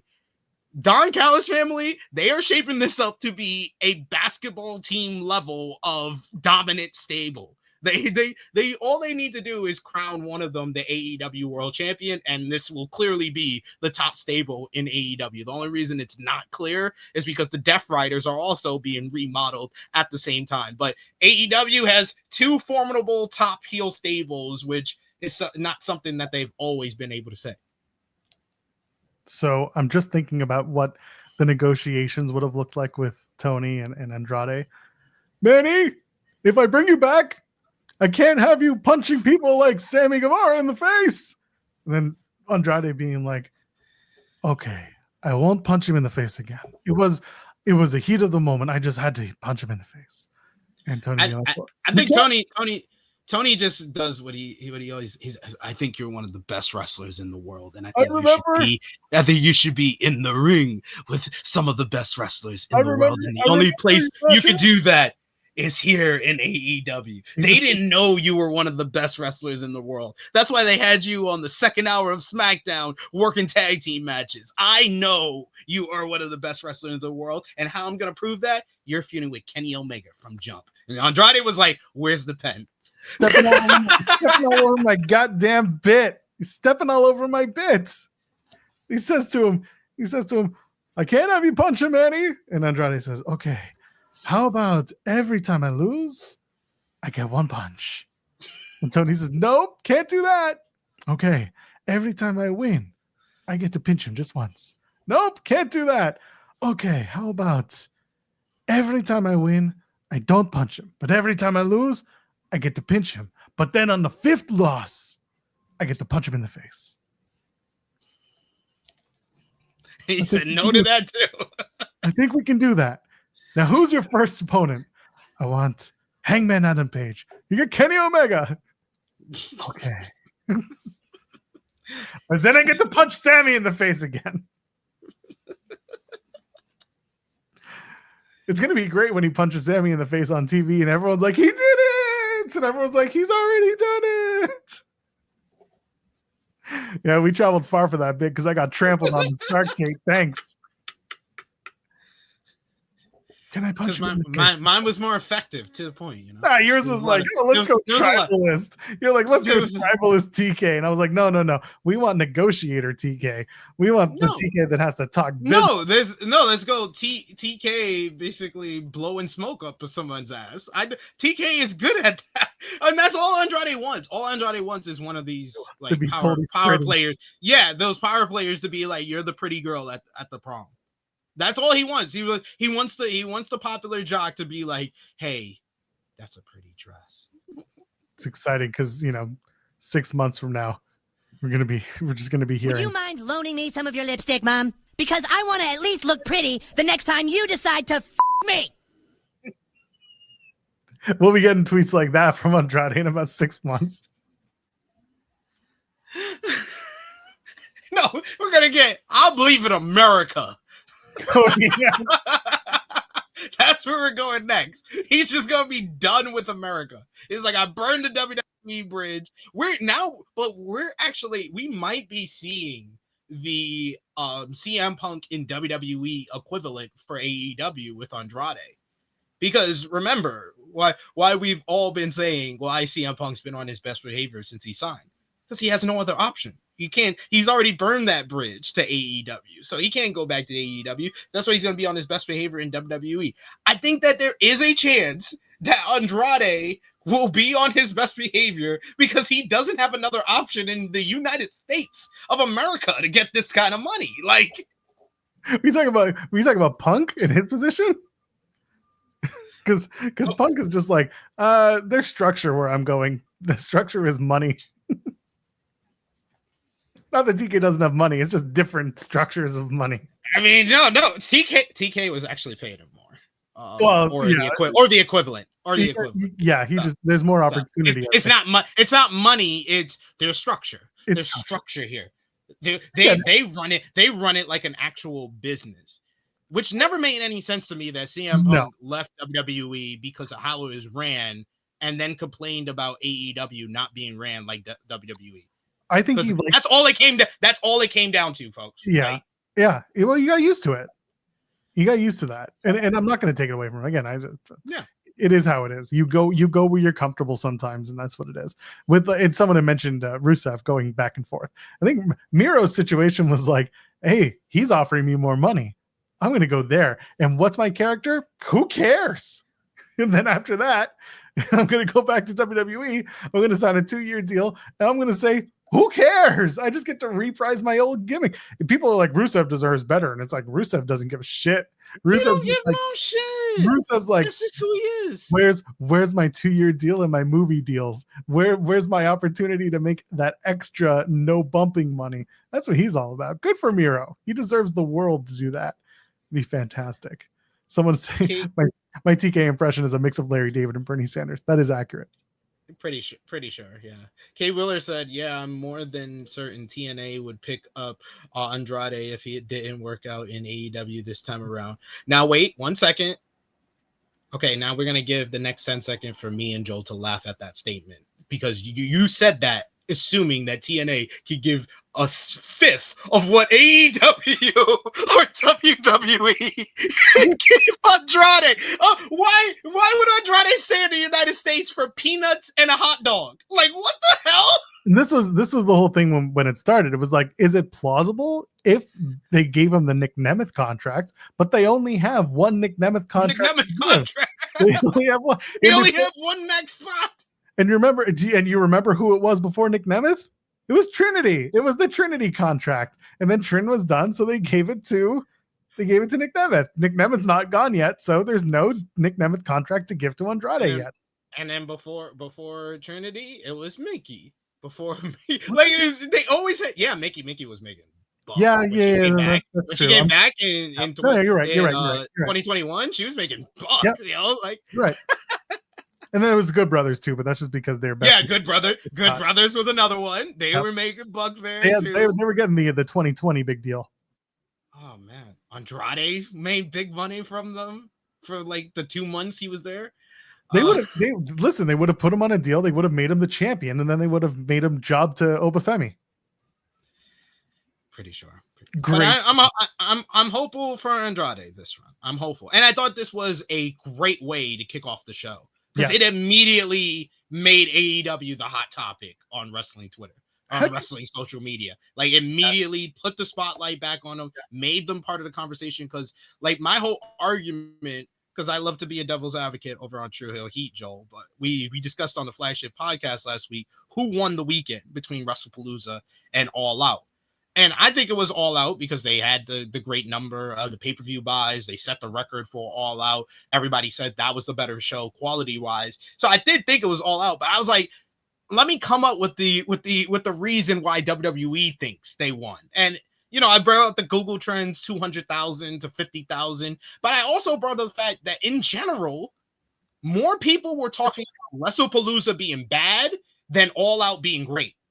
And that's what WWE wants. They want themselves to be the conversation. And that's what AEW did. So regardless of my feelings toward them signing Andrade, they definitely put the attention and the spotlight directly on them by getting him, and as fast as they did, and they did it on a big show. So I got to give them credit for how that all went down. The first 30 minutes of Dynamite was really well done, and I believe it would have led to people like watching more of the show than they usually would because of such a hot angle. And it was so hot, the company knew how hot it was because, Joel, we got something we never get in AEW. We got a replay of an angle. That's true. We never. Yo, when they video packages. I literally stood up. I was like, big pop. Whoa. You know, that's how big this was. They were like, we finally got a replay camera and we're going to give it to you tonight. That should have been a Tony's huge announcement. That's what I'm so excited to give you the replay camera in AEW. But it's only available on HBO Max. Oh. No, but you're right. It was absolutely part of this whole thing is they gave it a replay. They gave it a moment to breathe. And like, it was exciting, but it was, oh, this is a big deal. They're presenting this as a bigger deal. What did you think of the Bucks opening up in like a BTE style segment to lead into the first match? Because when I watched it, I was like, this is silly as hell, but this is very much what AEW was from the beginning and at the beginning. And people gave him flack for it, right? Remember the pre-shows, it was always like, why are we doing all this comedy stuff? Why are we doing the librarians? Why are we doing that? And some of it was actually like legitimate criticism because you're trying to get more people in the door to watch your pay-per-views back in 2019 and so on and so forth. But with the Bucks, they were always the tag team. They were the people to watch. Now you're bringing it forward 6 years, I should say. And they open up with this, you know, earlier today, the Bucks lost all their money and now they're broke again. This was, to me, a really good way to show, yeah, they're on the up and up, they're on the come up, but also they're going to screw up. And this was perfect for me. I liked it. I'm curious about your thoughts. This is some of the best character work that the Young Bucks have ever done in their career. And I'm saying that as someone who has followed their career for the better part of the last 15 years. Like the whole casino. I knew what was going to happen as soon as Matt left Nick. I was like, Nick's going to spend all this money, isn't he? And he goes to the casino, spends it all. Matt wants to do this extravagant entrance, but he just needs the money and there's no money left in the bag. And I love the production. There was a lot of great production choices on this show. And the first one was this segment of going from this segment with Matt looking at Nick all disappointed to Matt looking at Nick all disappointed in the ring with the broke Bucks account balance $0. Just great. It's just great comedy because it's self-intentional and it's self-deprecating comedy, which I think that the Bucks are really good at. And I think that the fan base has shown that they're into this comedy that they're doing with the Bucks character. So I'm going to give it this one nitpick from a production standpoint. And it's not even about how it was produced. It was why did you show us this? Who was it in AEW in the truck? How did we get to this point? And I understand that we're telling it by showing you this video that the Bucks produced. Did Cutler give the Bucks shouldn't want to see this? The Bucks shouldn't want the scene. Who gave them the footage to run it in the truck to show how the Bucks are now poor? That's my only nitpick. Well, they kind of did it by saying that Brandon Cutler was filming behind the camera, because that's the first line that they say. That's the first line that they say, and they say that Cutler's only doing it because they're paying him double. So I think that you can. Yeah, I think that you can honestly, you don't need to kind of hit it over the head. You can assume that it was Cutler that gave it to AEW and that the Bucks probably didn't want this to happen. I don't think you need to say it. I think just acknowledging that Brandon Cutler is the one behind the camera, I think that was enough. So the idea being that Cutler got annoyed because he didn't get paid, so he brought it to production and was like, yeah, here's how they did it. Screw these guys. That's the idea. I'm fine. Or Cutler is still not really fucking with them. He's only doing this to get paid, but that's why he's totally fine with giving a tape to the company to embarrass them. Okay, I'm fine with that. Again, that's why I wanted to ask, because it was by the way, it's not that it's too nitpicky. It's that you can ask these questions and wonder how it fits into the grand scheme of professional wrestling. You hold people accountable based on the production that they're putting on. I would ask the same question again with WWE and the Bayley stuff. It's like, why are we hearing her innermost thoughts when you're supposed to be seeing someone? I can't hear what SP3 is thinking. So why did I hear what Bayley was thinking? That was real time here. Yeah, that was. I know you said it was a nitpick, but it was more of like you were questioning, like, how does that make sense? And if you have an answer, then we answered it. It's not nitpicking at all. It's just asking a question. If it has an answer and it was answered in the segment, then null and void, basically. So completely lost from the return of Andrade and the Broke Bucks and the whole match that was really fun is the fact that Jurassic Express, who were promoted for this show, they also showed up. They just showed up. They did some moves. They were the first thing promoted for the 6th anniversary. They were out here for like 3 minutes.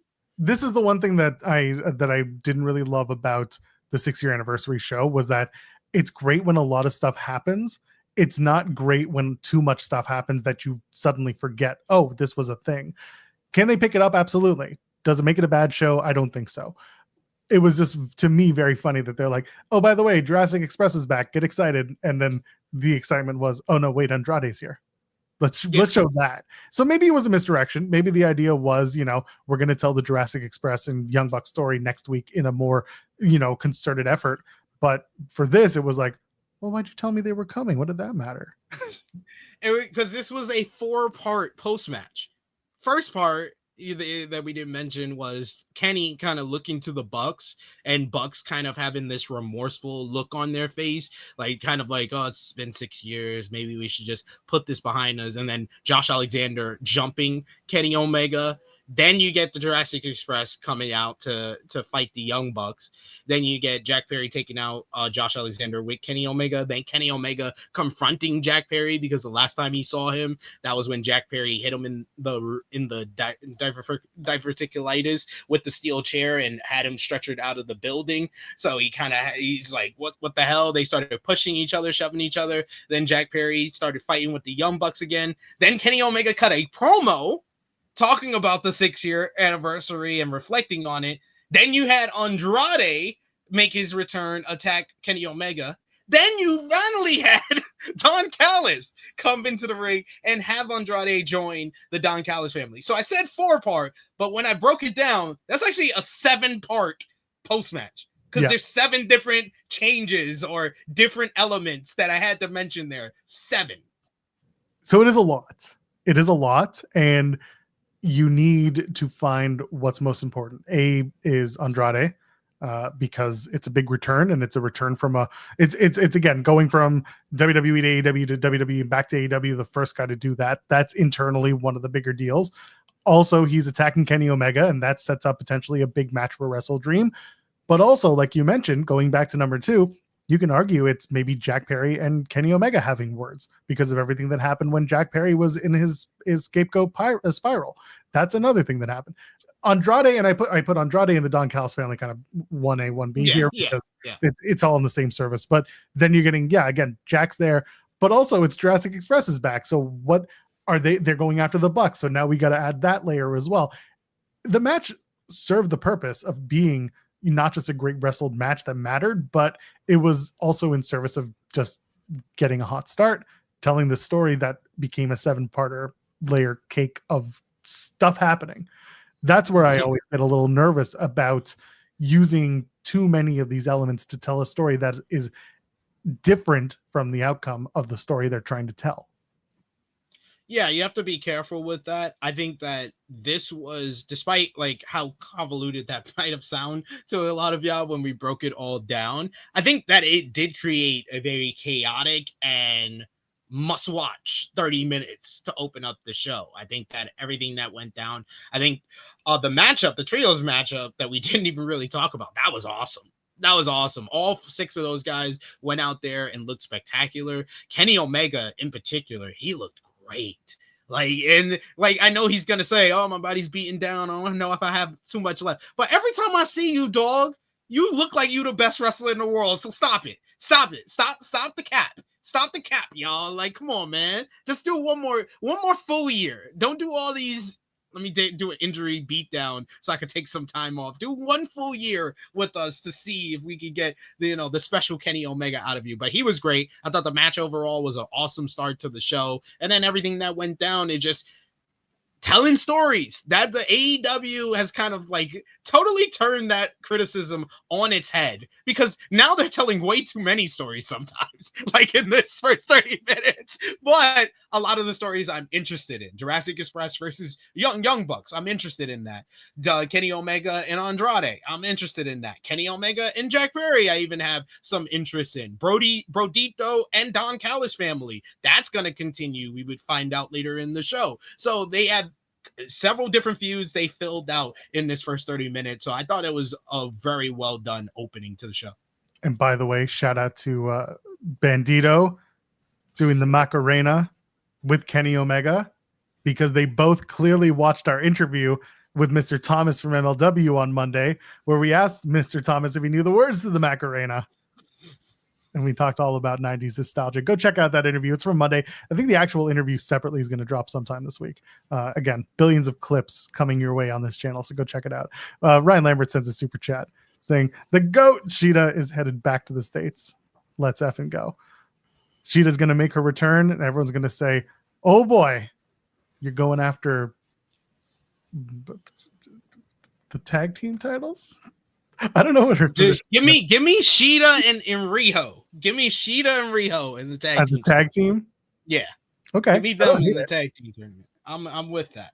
Give me that in the tag team tournament. But the thing is, we know that Will Washington loves Hikaru Shida, so he's gonna push. He's gonna push for Shida to beat Kris Statlander like at full. We might be able to get 16 teams. We might just be able to get 16 teams, just so Shida and Riho can win 2 matches before they lose.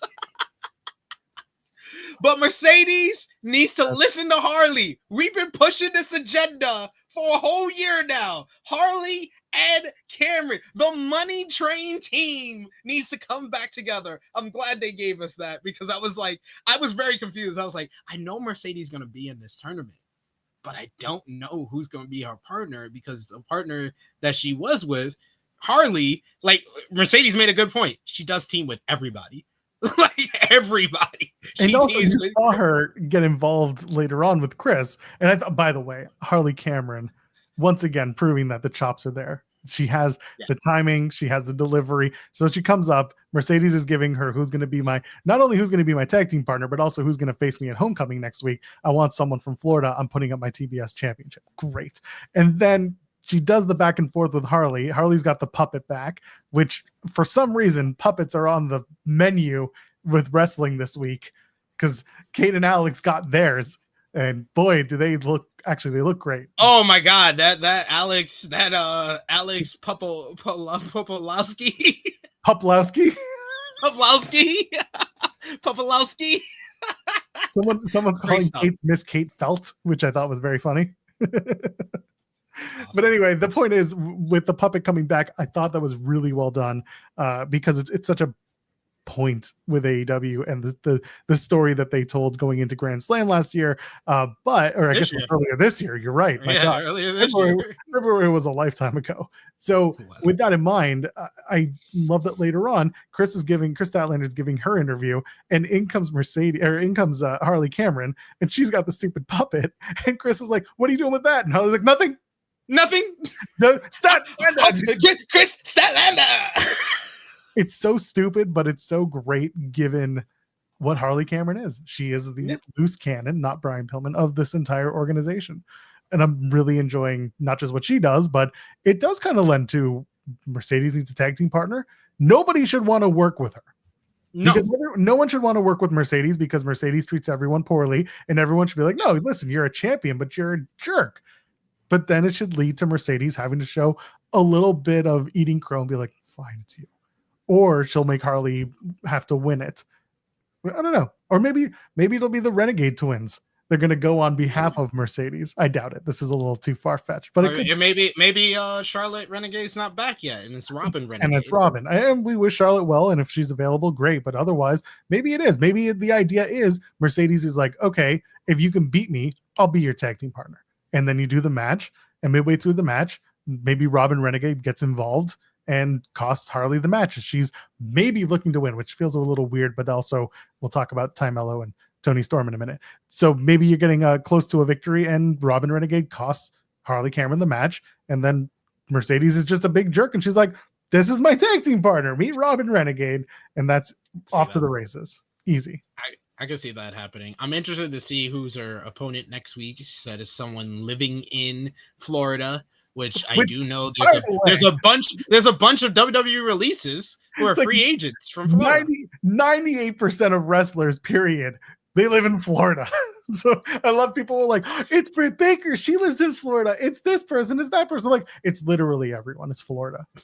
It's Florida. Literally. Dakota. I heard Dakota Kai the most, but yeah. Yeah, it's like throw a rock and you're probably gonna find someone who lives in Florida. You'll land on a wrestler's house. Yeah. That's what happened when never mind, it doesn't matter. When they needed a guy for a TNA show and they brought out a bro because they just literally threw a rock into the crowd at WrestleCon. Who's available here? Thank you. But yeah, that was a small segment on the show. The other big segment with the Don Callis family, you had Kyle Fletcher picking up a win over Orange Cassidy in an excellent matchup. Those two guys worked really well together. I thought Orange Cassidy really felt back into form because people tend to forget Orange Cassidy was the TV ace of AEW during his international title run, and just in general, he's always been great in TV matches, and he was great here again. And then we had the whole angle where the obviously not hologram, which I hated the commentary for this whole. I hated the commentary for this. That was clearly hologram. He wore the mask and everything. Like, one of the points of wrestling commentary is to be an extension of the fans watching at home. The commentators on this show were not in this segment because nobody mentioned how that does not even look like hologram. It doesn't have the same body. He's obviously wearing a big heavy coat to distract from his body being different. Why can't he wear a shirt? He's not even wearing the same tights. He had on black and red tights. I was like, that's El Clone. I immediately said, when I saw his tights, I was like, that's El Clone. Why aren't commentary saying that? Why are commentary acting like they think this is hologram? Why is the conglomeration coming out like they think it's hologram? Why are all these people idiots? Why do everybody at home know who it is, but no one on screen knows who it is? But I don't even think you needed that, honestly. Like, I know they wanted that to be like the cool thing. Oh, it's El Clone. I don't think you needed the interference. I think that the match would have been even better if you let them have an actual finish to the matchup. I don't mind the interference too much because they're protecting Orange because he just came back, but I don't think you need it. But El Clone is now part of the Don Callis family because Tony Khan says, if you don't speak English, I'm going to find you someone to cut promos for you. I'm of the belief that the way this all should have worked was Saturday on Collision. Shouldn't have been Kyle Fletcher taking out hologram. It should have been El Clone, but it wasn't. It shouldn't have been the debut. Stupid. It should have been Kyle Fletcher. Kyle Fletcher challenged him. But what's even it should have been El Clone, but it should have been off screen and he shouldn't have seen it. But what you should have seen was someone taking off hologram's tights and just like pulling down his pants, like, these are mine now. And then he goes and that's it. And then El Clone comes out wearing hologram's tights. And then at the end, he just takes down the tights because he's actually El Clone.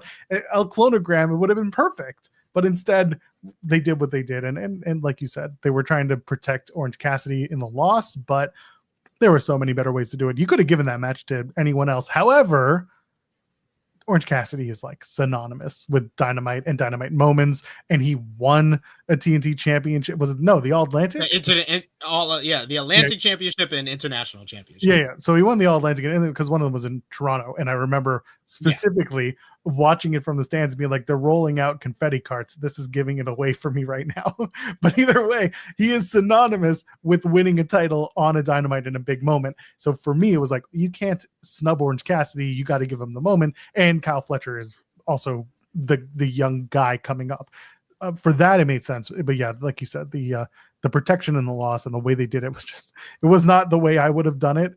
I would have just done a hologram gets taken out. It's a big whodunit for as long as it needs to be. And it's Clone who did it, but like, you don't know because he's Clone playing hologram. But then the problem is you got to do cover up work with the tattoos and whatnot. You just got to find ways to make it believable. Where someone could be like, you look different. Is there not a hologram shirt? I don't know. I'm sure there's a hologram shirt he can wear. There's a hologram mask you can buy, but I think you can only have like one piece of merch per person. Oh, damn. If there's a hologram shirt, he should just wear the hologram shirt. Let's go to shopaew.com real quick. We're gonna look up hologram. No, not hologram. They're leaving money on the table by not having a hologram shirt. No, unfortunately, there's a lot of they've got a couple of shirts. They got some really nice ones. Damn. So just wear the hologram shirt. What are we talking about? Yeah, exactly. And you know what? The match itself was a lot of fun. No one was ever going to doubt that this was a really, really good match and that they were going to have a good match. Again, this is one of those we got here in a very peculiar way.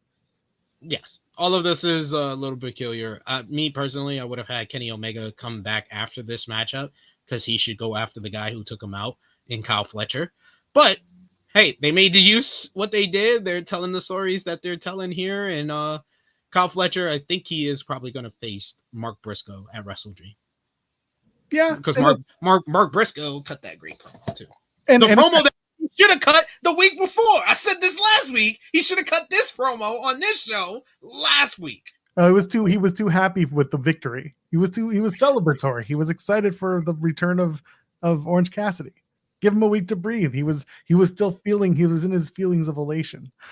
Mark Briscoe versus Kyle Fletcher makes sense just because he wanted that title first, and MJF got in the way. So for them to go back to what was supposed to be, I'm fine with that. I think WrestleDream's shaping up to be a really solid card.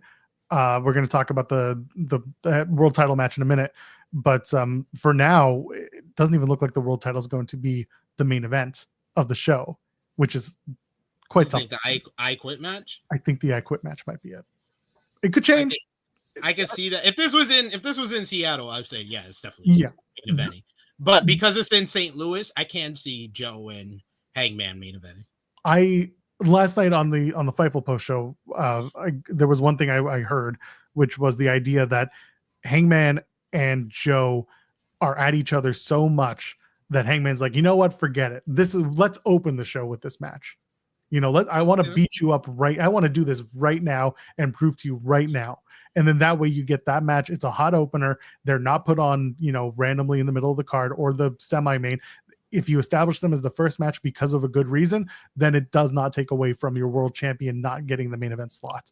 You can make you can make the argument that Hangman and Fletcher in the main event of All Out could have been in a different spot, given the match versus literally all the other matches on the card that had a different story to tell. But it was your world title match. No, I didn't hear a good excuse for why Kyle Fletcher and Hangman shouldn't have been the main event. It should have been the main event because it was more of a statement. This is you saying, this guy is our face of the company. This guy is our future face of the company. I think that's much more important than putting the nostalgia act in the main event or putting the Buffy match in the main event or putting a tables and tax match in the main event. I think that was the right choice. They made the right choice. That was good. Forbidden Door, if Hangman and MJF had headlined that show, then I'd be all for your argument for Joe and Hangman to kick off WrestleDream. But because it didn't, You need to have Hangman main event as many shows as possible. And Samoa Joe, I think that angle last night was absolutely superb. So hold on. It subverted my expectations because I did call it last week. I was like, I heard someone on social media say, oh, what if Joe turns on Hangman? I was like, yeah, that's the direction to go. Out of all the people involved in this matchup, that's the feud or that's the opponent I would want for Hangman. And they did it splendidly. So first of all, I need to, actually, your ass for Forbidden Door, because technically the main event was the world title match. Because technically it was not. Actually, it wasn't not. No, the lights turned off and then they turned on again. Technically, the show was over after MJF versus Hangman. So technically, we just got a bonus match, SB3. Oh. Yes, that's the way it works. You turn off the lights, that concludes our traditional show, and now everything else. Basically, so this is how you do it. At WrestleDream, Hangman's like, I want this to be the first match. This is going to be the first one. And then after that, they just turn off the lights, they turn them back on, and then we say, well, actually, the rest of the show was lights out. But the main event was a 1-card match, and it was the world title. So technically, it was the main event. And that's how we get around this argument as well. Ridiculousness that I have to deal with. It doesn't matter which J name I'm doing this show with on Thursday morning. Joel, Jeremy, it's ridiculousness that I have to deal with. I'm trying to make it easier for Tony Khan to book a strong world champion that he deserves to have. Just put him in the main event. What are we doing? Just put him in the main event. Why would you do that when you can do an I Quit match that probably is going to involve fire? I mean, the I Quit match is going to be insane. I don't know if anything is going to be able to follow it anyway. But I kind of want it to be the main event at this point because they're going to do some weird shit. They're going to get a bear trap. They're going to use a bear trap. So it's going to escalate real quick. I'm telling you. You think fire is the problem? Someone's going to pull out more than just fire. Ooh, some shit's going to go down. I'm looking forward to it. But yes, we're talking about Hangman Adam Page and the Ops defeated the Death Riders in trios action. Hangman pinning Claudio Castagnoli. One point during the matchup that not a lot of people are mentioning when they talk about the angle that they did is when towards the end of the matchup, there is a point where Powerhouse Hobbs is being isolated by the Death Riders.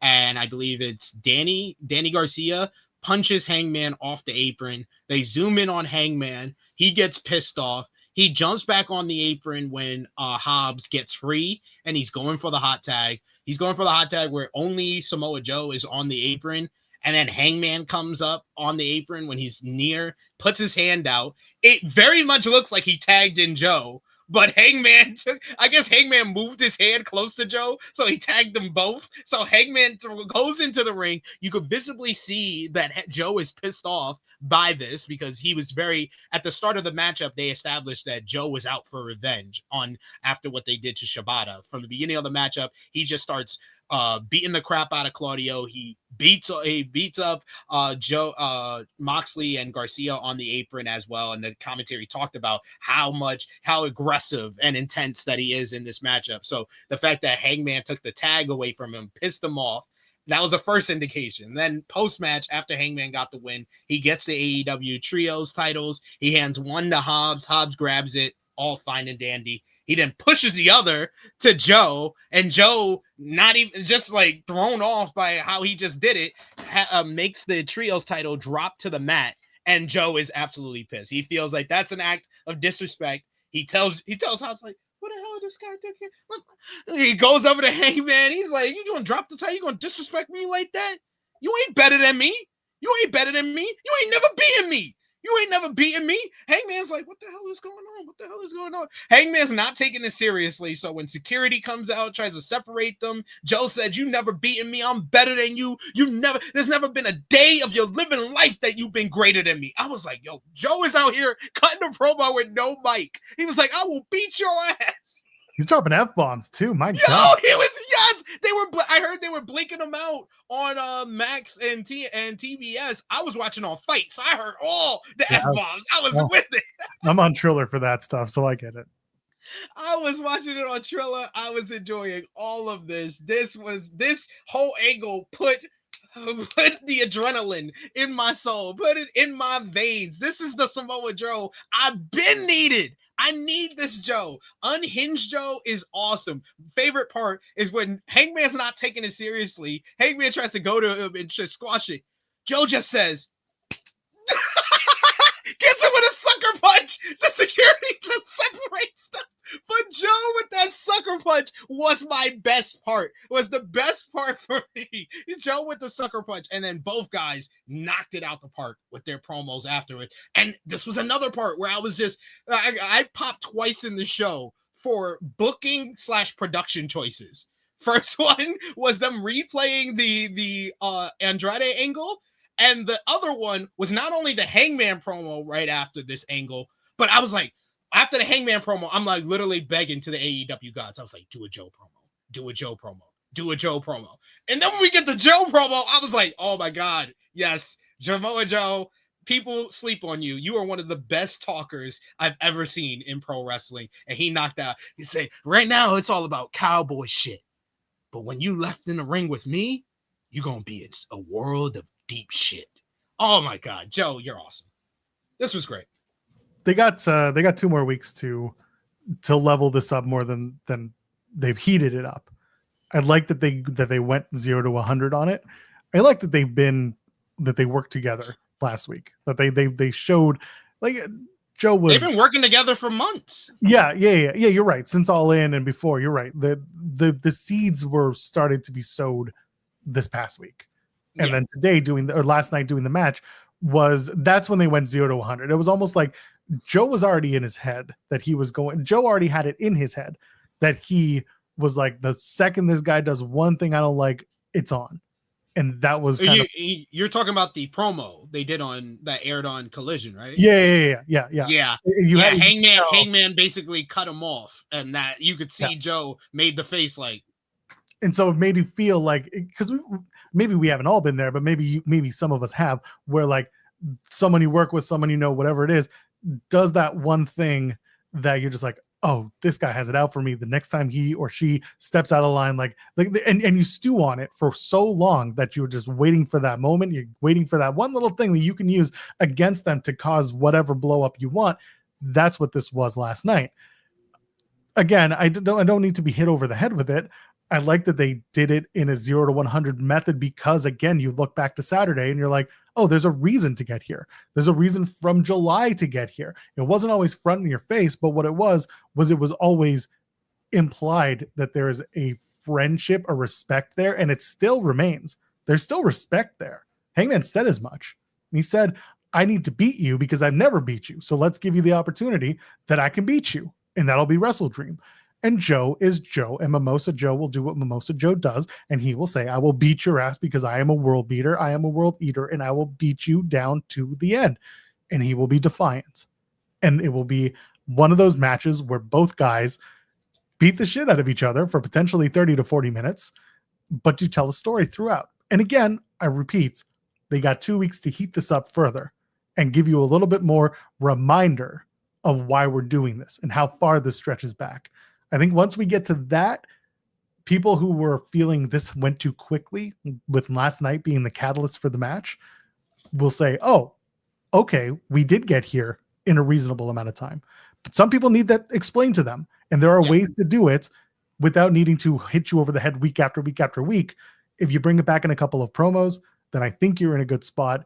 And then it will feel like this is the main event. Again, right now, the way that it was presented last night, if you don't know, this doesn't feel like the main event. You have the time to make it feel that way. And that's where I'm really coming from.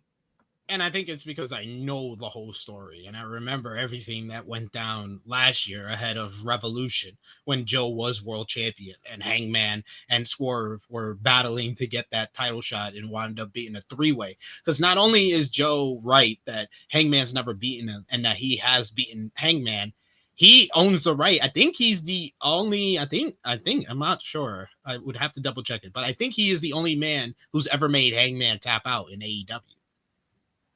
So he has that right as well, even though Hangman can come right back and say, that was a different me. That was a man that was more obsessed with making stop another man from becoming AEW World Champion than me actually being AEW World Champion. Because if you remember at Revolution, when Hangman tapped out, he only tapped out because Swerve wasn't going to win.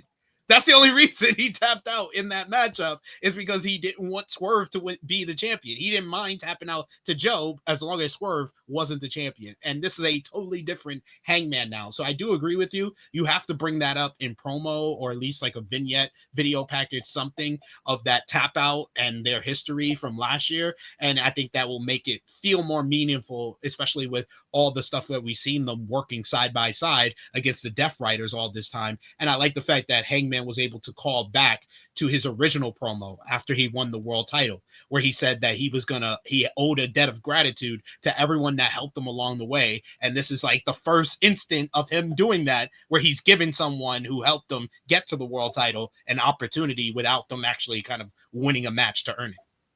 Yeah, exactly. So again, 2 weeks to go, and we'll see how they add the meat to the bone that they've already started to put meat upon. Meat doesn't usually go from off the bone to on the bone, so this really doesn't really work. But just pretend you're adding meat. Whatever meat you put out, whatever you cut out, just put it back on. Put it back on. Put it back on. Season it. Have a good time. Timeless Toni Storm defeats Ty Mello. This it should have been a squash match, quite frankly, but you got to make Ty Mello at least look a little good, considering she'll be part of the tag team tournament, presumably with Anna Jay. I don't have much to say about the match itself, but Timeless Toni Storm, Kris Statlander, that's going to happen. It's official for WrestleDream. And it was Timeless Toni Storm saying, I didn't feel anything. The world gobbled me up after I lost the match at All Out. But I need to know. And what does she need to know? She needs to know if she could beat Kris one-on-one, because Kris got her. This is the perfect way to just go right out, have the rematch. She didn't beat her one-on-one. Now you got to know. And if Kris beats Toni Storm, then we know, and Toni can move on to whatever comes next. It's a very meta way to get to this rematch, where they're acknowledging the external kind of complaint from fans in regards to Kris Statlander winning the AEW Women's World Championship was the fact that it was in a four-way. And now Toni saying that she didn't feel anything because it wasn't the murder that she was looking for. She wants it to be one-on-one. She needs to know she needs to remind herself who she bloody hell is. And it made sense. I thought that promo was really well said, really well done by Toni Storm. I thought Kris Statlander's response was really well done as well. As far as the match, it was only 8 minutes. It was fine. What? It was fine. I'm fine with an 8-minute matchup. If this was Toni Storm a month ago, then yeah, it should have been way shorter. But I think that Toni Storm after the loss, that's okay that she went 8 minutes. I just hate Hollywood, Florida. This was a very WWE crowd. The fact that they started whatting Timeless Toni Storm during a promo, they deserve to be castrated. What?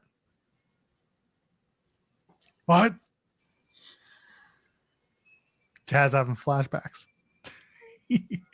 Castrated. It's not great. It's what chants are dumb. What chants are dumb? They just are. Oh, anyway. So Kris and Toni Storm, it's going to be at WrestleDream.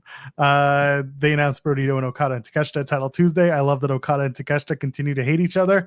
And Don Kyle's like, oh, it's fine. And Okada's just like one step from calling Takeshita a bitch to watch Takeshita flip out, but he didn't, because he's like, we'll be fine. It's you and me. Easy. That's all it needs to be. I don't want to work with this guy. I loved it. I was like, yeah, that was a good follow-up to continue the Brodito and Callis family thing. My question is this like an eliminator matchup, or is it a tag team title match? Because the way they issued the challenge, I don't think it's a title match. I would want it to be an eliminator matchup and have Okada and Takeshita win to set up them going for the titles at WrestleDream. I think that's what it is, because I'm on the AEW website looking at the results, nowhere does it say it's for the titles. It just says they have a match at Title Tuesday. And typically the AEW website is going to put all of the qualifiers in their promotion of a match. Yeah. And in this case, it's not. It's just Brodito, Okada, Takeshita, Title Tuesday, tag match. That's it. So it might be an eliminator, or they might just do out with the eliminator and just call it a match, and then that turns into a eliminator. challenge. Well, Keep it consistent. yeah, you could do that, but they might just turn it into Brodito making the challenge after something happens that gets them knocked down, and they lay out the challenge instead of doing anything different. And that way Brodito makes the challenge. It's not Okada and Takeshita making the challenge, because then your tag champions don't get pinned. Yeah. So Yeah, and I don't see who's losing that matchup on a TV show between Okada and Takeshita, because Takeshita's got an IWGP title match and Okada's the unified champ. Yeah, it would be a little strange, but also it would be funny because you could just put you could put some work into your trios division if Shibata's brains are back in his head by then. Yeah. Did you know they took his brain out and put it on the table so that they could fix him up way back when? Yeah, to stitch it. They was like redesign it. Just pulled his brain out. It's like putting the meat on the bone. They took the brain and just put it back into under the just stem. put it together, put some tape on it. Some tape. And they're like, good as new. You get some twine, you just back in you go. Stitch it and stuff. It's one little stitches. Oh, I screwed up. Let's get the staples. They're easier. Main event mixed tag. This was fine. Statlander and Darby Allin versus Marina Shafir. Fine. This was nuts. It was fine. I mean, honestly, listen. It gets to the end. It was the foot spot. It was the foot spot that really got everyone, and me included. Yes. And I was like, "Damn, Marina Shafir is giving away feet pics for free. That's what she's doing here." And it's the fact that Kris Statlander has gotten some good booking since becoming AEW Women's World Champion. They gave it a main event last week, and the big angle with her rejecting the Death Riders, gave it a main event angle here, then gave us some additional build to her matchup at WrestleDream. I thought this was a great match. I thought all four went out there. They gave us fun, innovative spots.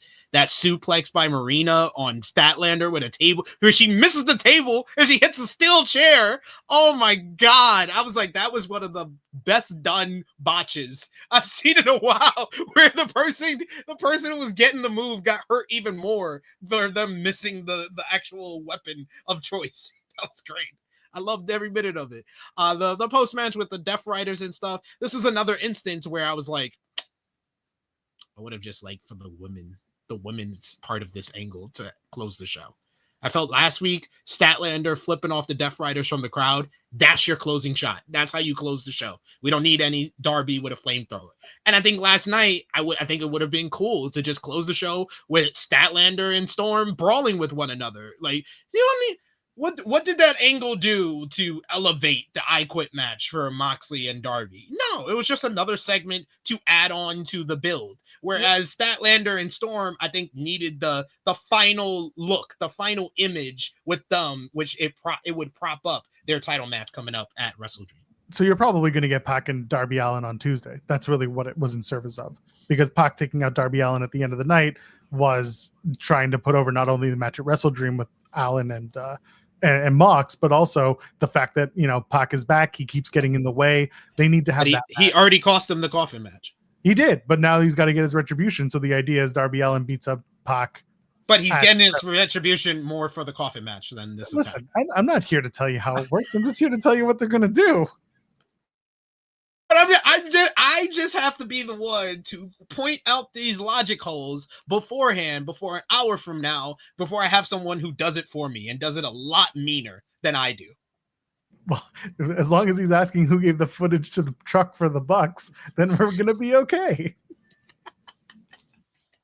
He won't care that much. No, he definitely won't.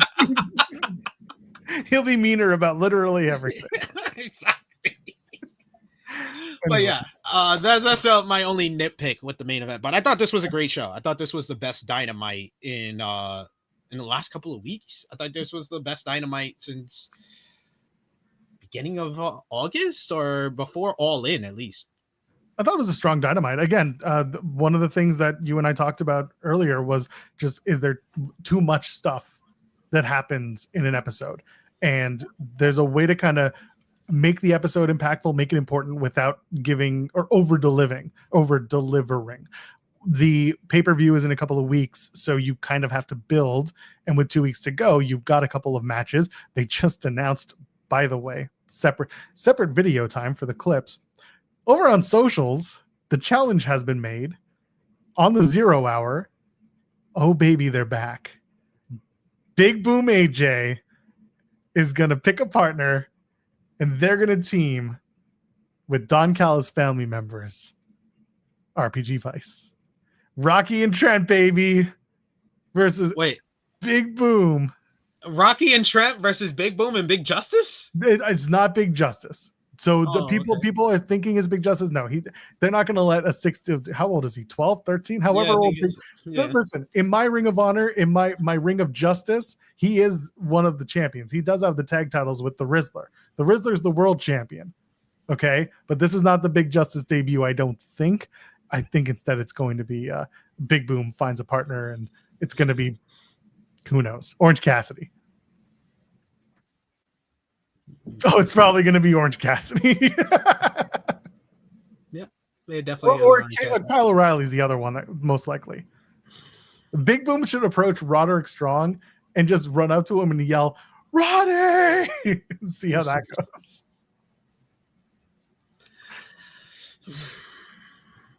Okay.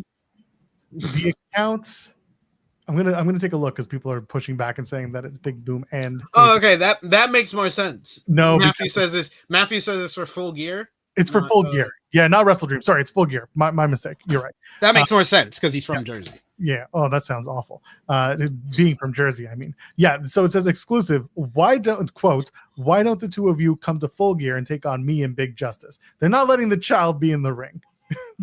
I'm guaranteeing you the child is not going to be in the ring unless we don't know that Big Justice is actually secretly 17 and turning 18 at Full Gear. I don't think he is.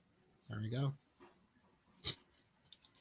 Can't fight a child. He's almost as tall as Rocky, though, which is hilarious. Hey, we're already starting to build to Full Gear. Look how much AEW's changed. That's right. We're telling stories ahead of Full Gear.